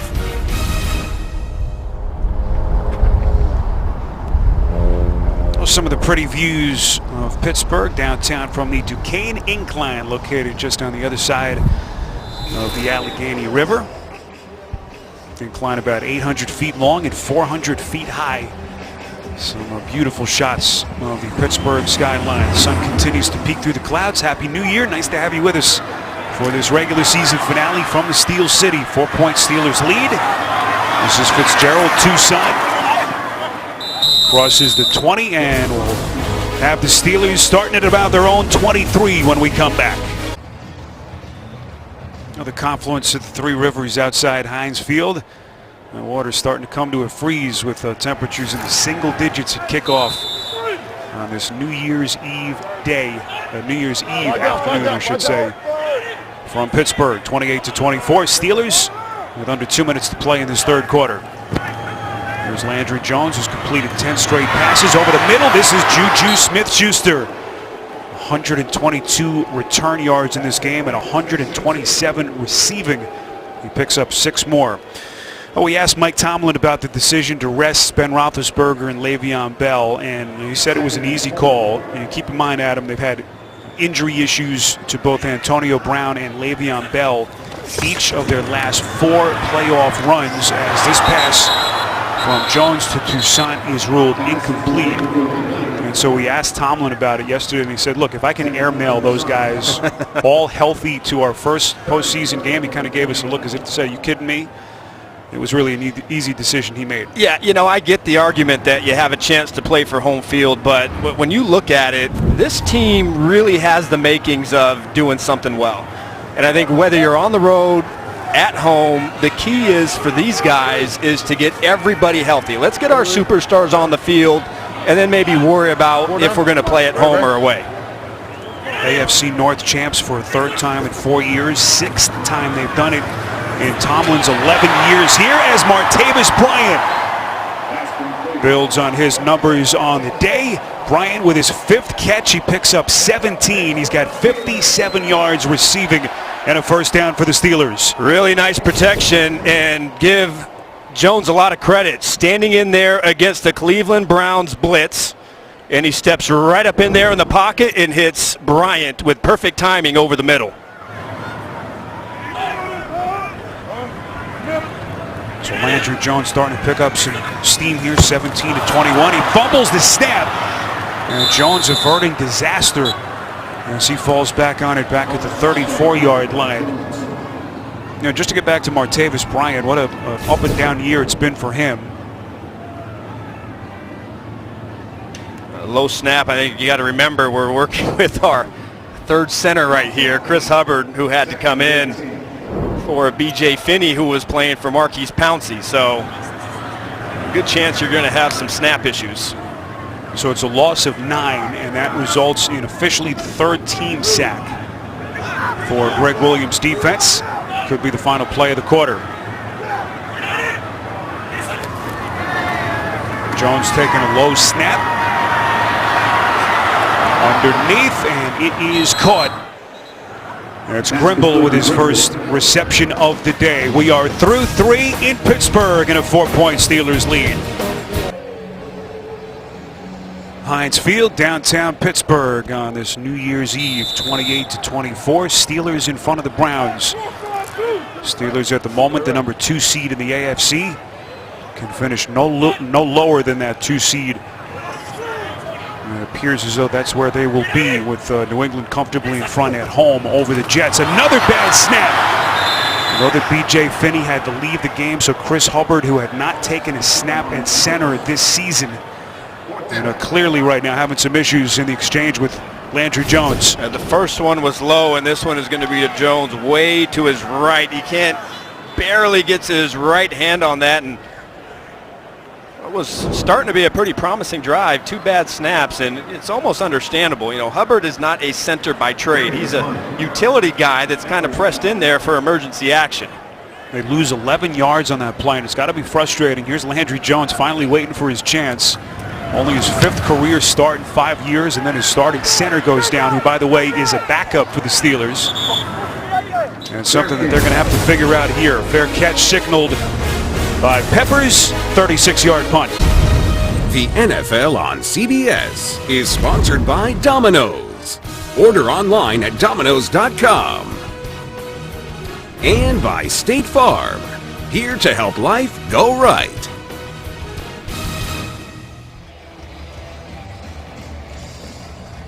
This iconic Steelers franchise looking to add a 7th Vince Lombardi trophy to its collection. That very impressive sight when you walk into their offices here in downtown Pittsburgh. Hey, 51. Trying to take care of this Cleveland Browns team, looking for its first victory on the final Sunday of the season. This is Isaiah Crowell. Inches a little bit closer to the 40, a pickup of a couple, tackled by T.J. Watt. And for the Browns, this is all they wanted, just a chance against the Steelers team resting all of their stars, especially offensively, Adam. And again, they're putting themselves in a spot where they can potentially get it done. But they have not been a great fourth quarter team this season. And in this game, they have to be at their absolute best. Browns dead last in the league in scoring offense, averaging just 14 today with 24. Kaiser wrapped up. Can he escape? He cannot. Tyson Alualu getting to Kaiser for the second time today. What an effort. Alualu is kind of known as a run-stopping guy. This is just a great effort. Kaiser holding the football, trying to make something happen. And as Kaiser tries to step up, Alualu just throws Spencer Drango to the outside, comes inside, and comes down with a sack. What a game today for number 94. Getting a lot of action for Cameron Hayward. Alualu coming over in free agency from Jacksonville, the former 10th overall pick. This is Johnson on the check down. Johnson in open field. Inside Steelers territory. Football is loose. Who's got it? And Pittsburgh has recovered.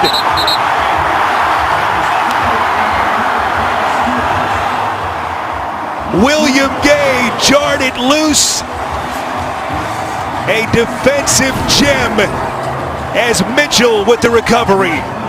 What a punch from William Gay coming from the inside, and just when the Cleveland Browns have a big play, the Steelers answer with a fumble. Well, Duke Johnson with his fourth fumble of the season, the second that they have lost, and this one couldn't have come at a worse time. Down 4 after a huge play. It's picked up 32 yards, but William Gay with one of the biggest defensive plays that he's made this season, jarring the football loose. Mitchell the recovery, and the Steelers back in business. This is Martavis Bryant. Tackled on the play by Jason McCourty. Adam, take us back to the fumble. How's this for hand-eye coordination and pinpoint accuracy? William Gay is going to come inside and then just lunge right for that football. And Duke Johnson has no idea what just hit him. Excellent play by Gay to make that play and give his offense the football. Boy, that had to hurt Gay's hand. You saw him kind of come down with the contact right on Johnson's face mask first. And then able to knock the football loose. 2nd and 2. Jones's pass far side of the field is caught. Smith-Schuster continues what has been his best all-around game of the season. The 96-yard kick return for the touchdown if you've just joined us. His 10th catch, make it 9th catch, 143 yards receiving, not to mention the touchdown reception. The way they're playing now, the Steelers are going to have, be it that Antonio Brown is able to be healthy, they have 3 receivers that can all run deep. They can all run with the ball in their hands after the catch, and they can all make huge plays. So this is going to be a huge challenge for any defense that comes across the Steelers when the playoffs start. This is Stephen Ridley.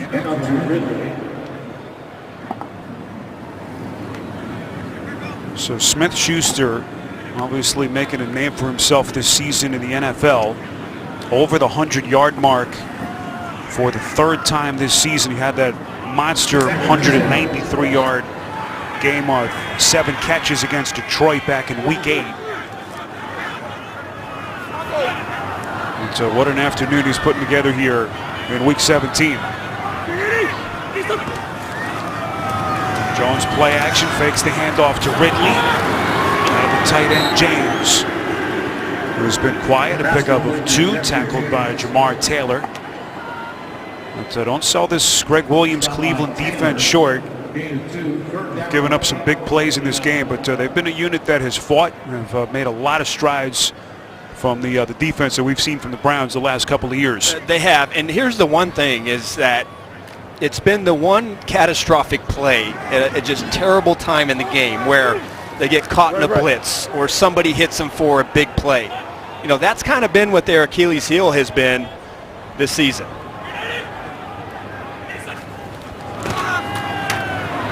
Jones' pass is caught. That's McDonald. Taking on 3 tacklers on the play. He'll be a couple of yards short. Needed the Cleveland 41. They pick up only 6. And Mike Tomlin will send out his punt team on 4th down.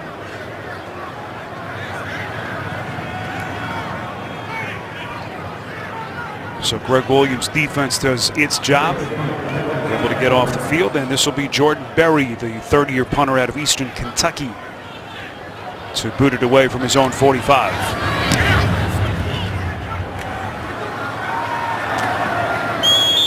Peppers signals fair catch, and now flag is thrown. So that is a 35-yard punt as Berry angles it exactly where he wanted it to go, inside the 20.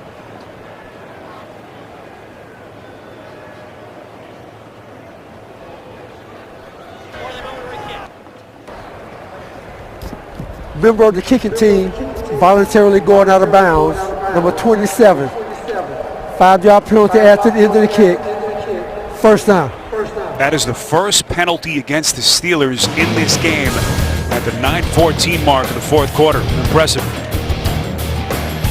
The NFL on CBS is sponsored by New York Life. With the right guidance, everyone can be good at life. The Home Depot. More saving, more doing. And by the 2018 Ford F-150, it doesn't just raise the bar, it is the bar. All those terrible towels, such a staple of Steelers fans here in Pittsburgh. It was the brainchild of their former great radio voice, Myron Cope, who came up with the idea during their playoff run in 1975. And the magic, of course, worked as the Steelers would go on to beat Dallas in Super Bowl V. One of their 6 Super Bowl titles. Most of any franchise in the NFL. We're going to 51. We're going to 50. Hurry, cut. How does Kaiser handles this? With the volume starting to pick up, Crowell is blown up and he is irate. Stephon Tuitt making first contact. It's a loss of 3. Well, Kaiser switches the play to the right side because of the presence on Sean Davis, the strong safety, and boy, Stephon Tuitt just absolutely destroyed the right side of that Cleveland Brown offensive line. I'd be pretty upset as well. Crowell just 14 attempts, 19 yards in this game. Very little running room against the Steelers. 2nd and 13. Kaiser up the seam. The pass nearly picked off the hands of Joe Hayden, the former Pro Bowler for the Cleveland Browns, facing his former team for the 2nd time this season. Now, coming on the right side of your screen at the end of the play, Joe Hayden plays this again absolutely perfectly, undercuts it. There is an alley to throw that football into. Hayden undercuts that route and almost is able to come down with a beautiful interception. Hayden returned last week from that 5-game absence, the fractured fibula that he sustained in mid-November. His value never more evident than during his absence. What an addition he's been. 3rd and 13. Kaiser under pressure, check down to Johnson, breaks a tackle, Johnson, open field, and he has the Cleveland first down. And this time is able to hold on to the football. It's a pickup of 17 yards. What a play by Johnson. TJ Watt almost made a great play initially. And then I thought just for a second, Javon Hargrave, the nose tackle, number 79, he was going to chase this down. Look at the big man move out there. He's almost able to get to Duke Johnson, but a great reverse field inside and a huge play for the Browns.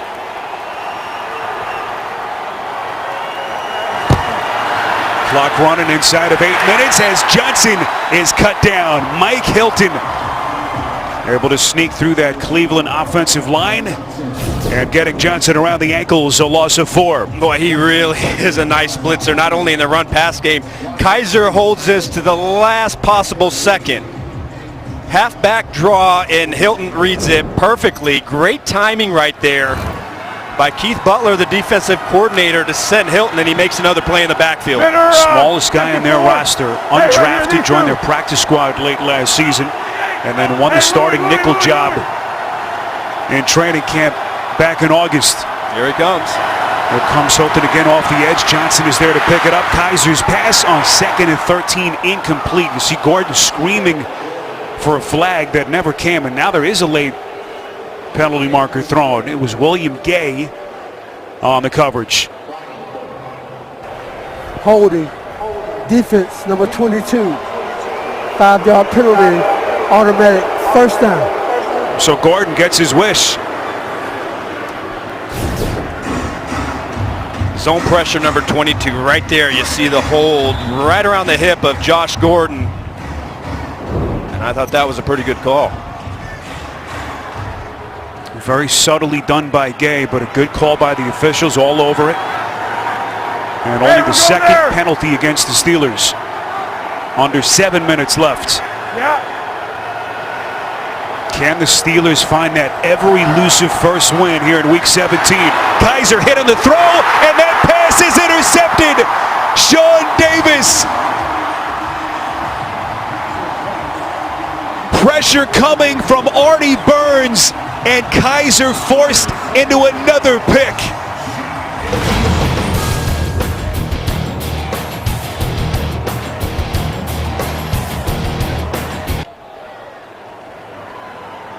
What a play by Sean Davis, 3rd interception of his season and the 4th of his 2-year career. The former 2nd-round pick out of Maryland, able to thwart another Cleveland drive and get the football back to Landry Jones. Run play call. This is Ridley, able to find the edge, getting downhill to the Cleveland 40, a pickup of 7.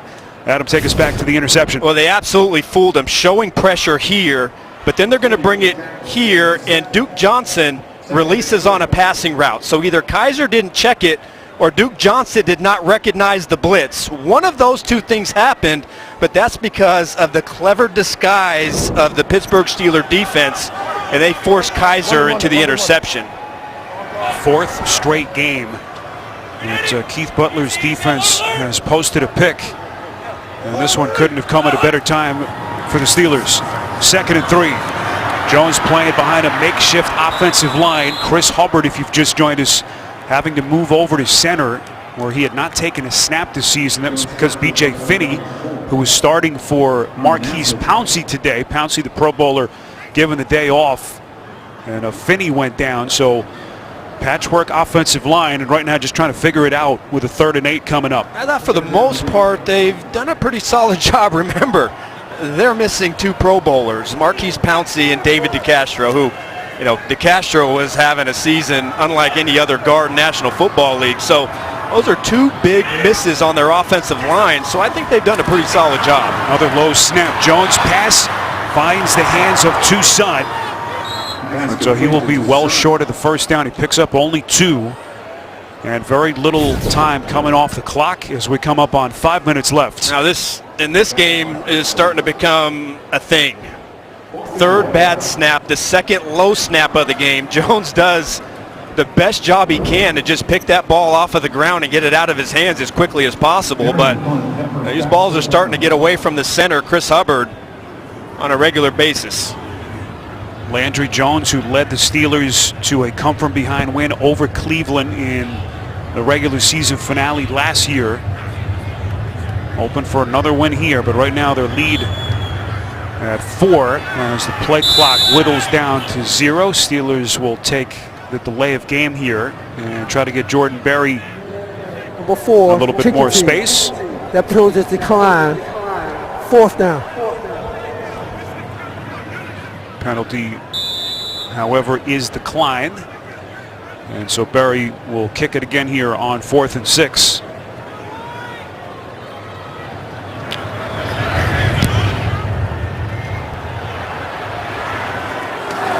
Peppers will signal fair catch, and he will have it at the 15-yard line. So a 28-yard punt. And now here comes the 21-year-old rookie, DeShone Kizer, after throwing that last interception. How does the rookie react here with 4:30 remaining and the Browns down 4? I'm a little interested to see what Keith Butler is going to do on this drive because, is he going to bank that 4 minutes? They have to go 85 yards to score a touchdown. Pressure has been pretty effective here in the second half against DeShone Kizer and the Cleveland Browns. So is he going to continue to do what he's been effective, or is he going to play more of a soft defense and force them to drive all the way down the field? What did Kizer tell us last night? He just wants to play free in this game and let it all out there. He's got his chance. Down 4. Johnson. Record-setting season as a Browns running back catching the football. Picks up 7. Good first down play there. Tackled by William Gay, who had the huge forced fumble earlier in the quarter. As that clock continues to run. You see Kizer's numbers, 14 of 26, 277 yards. So that last interception looming large. Here comes Hilton with the edge blitz. Kizer's pass batted down and incomplete. Intended for Coleman. Well played by Artie Burns.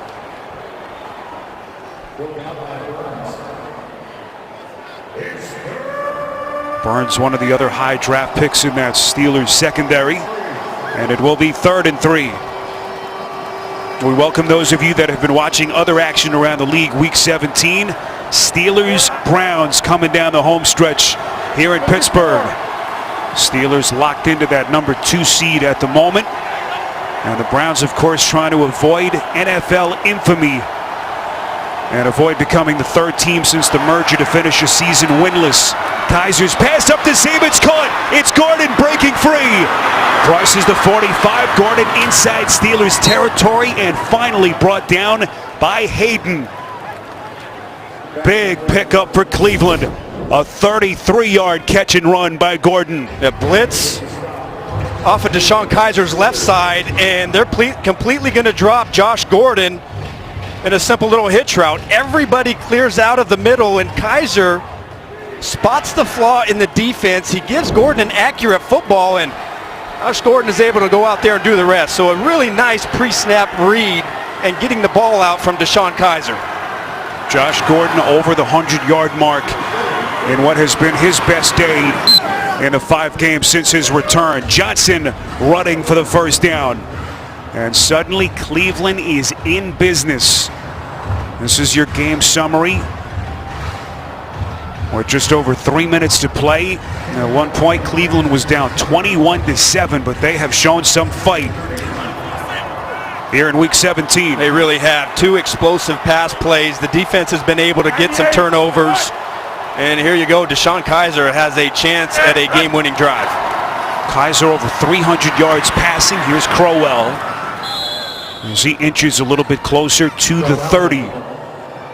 All the big decisions that Cleveland will have to make in the offseason. Of course, it'll start with the quarterback position. And there's Hugh Jackson looking for what would be his 2nd win as Cleveland head coach and the first for the Browns since Christmas Eve of last year.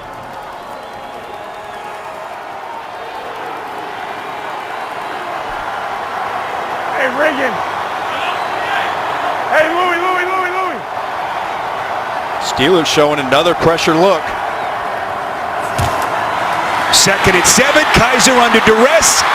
Going to try to run for it, and they get him from the back. Well played by the strong safety, Sean Davis. As Kizer able to pick up 2 positive yards on the play and escape what appeared to be the initial sack. And with that 2-minute warning in Pittsburgh, Steelers clinging to the late 4-point lead. The NFL on CBS is sponsored by Bud Light, brewed to be enjoyed responsibly. And by Nationwide. Nationwide is on your side.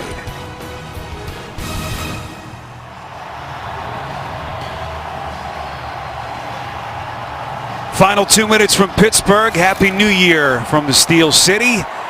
Steelers a 4-point lead over DeShone Kizer and Cleveland. Looking for that ever-elusive win on the final Sunday of the regular season. Kizer from the gun, 3rd and 6, far side. Johnson, the catch appears to be short. Mike Hilton on the tackle. Well played as Johnson picks up 4. Hilton has made some huge plays, and now Hugh Jackson looking down at that play sheet on 4th and 2. Nothing to think about here as they will go for it. Oh, not at all. So who are your best players? Duke Johnson is one of them. Josh Gordon is the other. The one guy who had a big play earlier in the game was your rookie tight end, David Njoku. He has a tendency to get lost in the middle of that Pittsburgh defense, but you've got to find a way to target Duke Johnson or Josh Gordon, and they have to make a play. Duke Johnson not even in the game right now. This is Isaiah Crowell outside. That's something I just don't understand. All kinds of confusion, so Kaiser with the heady play. They'll take their first time out here and try to get themselves set for what is the biggest play of their season, with a minute 54 left and a 4th and 2 coming up. Well, that game in New England, nearly a final, with the Patriots about to take care of the Jets, so that'll lock up the 1 seed in the AFC for the Patriots. Steelers, of course, can finish no lower than number 2. They'll have the first round bye, division champs in the AFC North for a 3rd time in 4 years, as that playoff picture starts to come together. But so right now the pressing matters, 4th and 2, as Mike Tomlin's defense looks for one more stop. I would expect max coverage with a 4-man rush and play tight man-to-man. They're going to line up William Gay on Duke Johnson and allow him to try and take him in coverage, but either Johnson or Josh Gordon. Josh Gordon is up here. Duke Johnson one-on-one with Joe Hayden at the bottom of the screen. Not a great matchup for the Browns. Corey Coleman in the backfield. Kaiser under pressure, somehow escapes. Kaiser's pass is incomplete. Right through the hands of Coleman, and he can't believe it.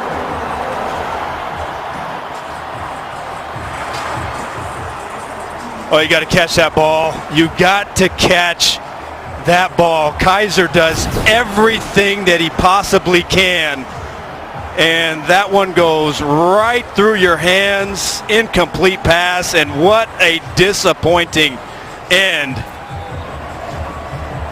to the Cleveland Browns offense. When Coleman dropped that surefire touchdown you think about 4 weeks ago in a game against Cincinnati. My goodness, and that young man's going to be thinking about that play during the entire offseason.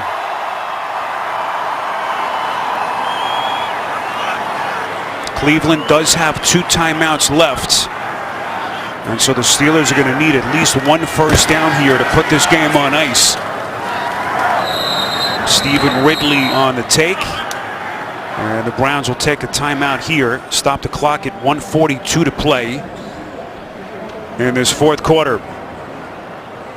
Well, we know where Cleveland sits, trying to avoid becoming the 5th team since 1944 and the 3rd since the merger to finish the season winless. That 1960 Cowboys team was their inaugural season, and you know, another look at the Coleman drop. Yeah, that play right there is a microcosm of the entire Cleveland Browns season.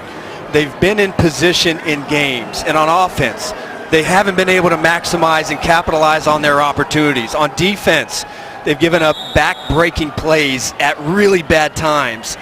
And that play right there just kind of says it all. Kaiser did everything he could, and that pass does not get any easier for Corey Coleman. Coleman, the young man who they took with the 15th overall pick back in 2016. This is Ridley breaking free. First down run and more for the Steelers, and there's a late flag at the end of the play. Clock stopped at the moment, 95 seconds left. Ridley with a 15-yard burst. Jamar Taylor with a horse collar on the sideline. Personal foul, unnecessary roughness, horse collar tackle, defense on the 21, 15-yard penalty, automatic first down.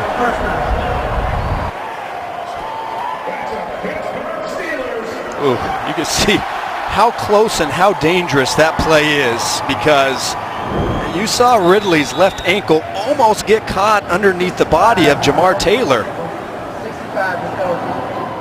think for the Steelers it didn't happen, but that'd be devastating. Stephen Ridley playing only his second game since he was signed before their game at Houston last week.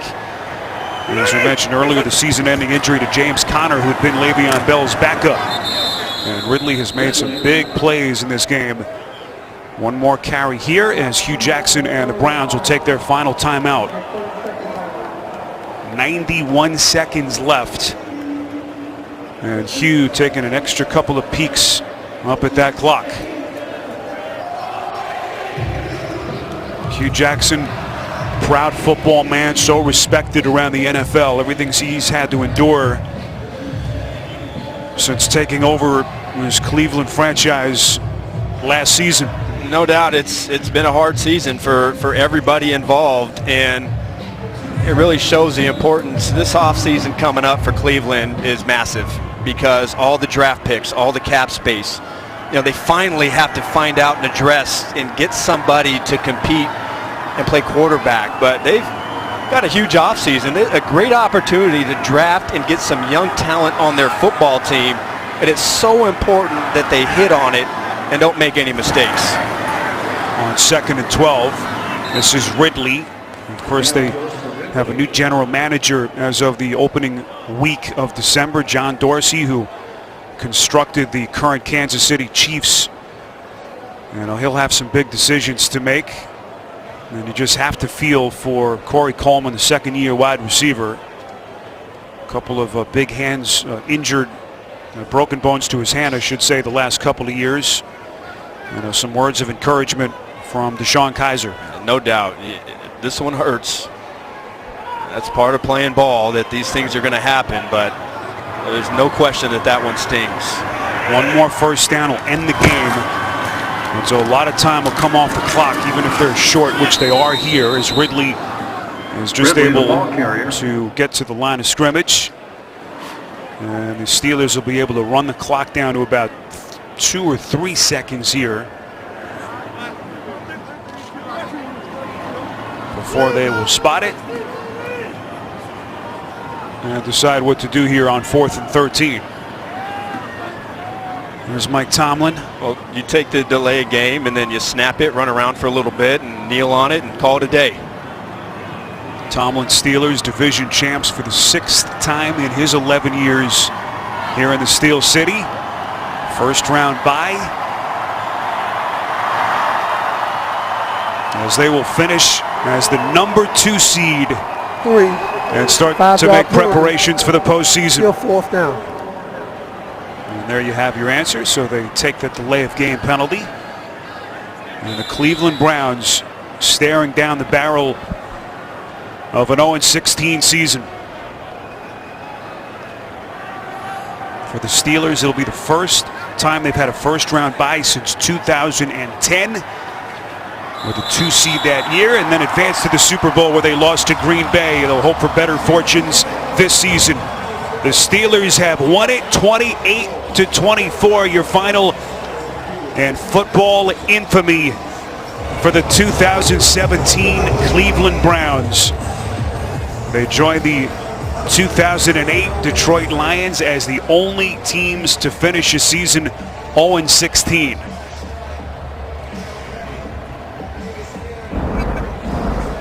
Updated look at the AFC postseason picture. New England will be the 1 seed, Pittsburgh the 2, and of course still left to be determined are the wild card spots. Baltimore and Tennessee will both be playing later this afternoon.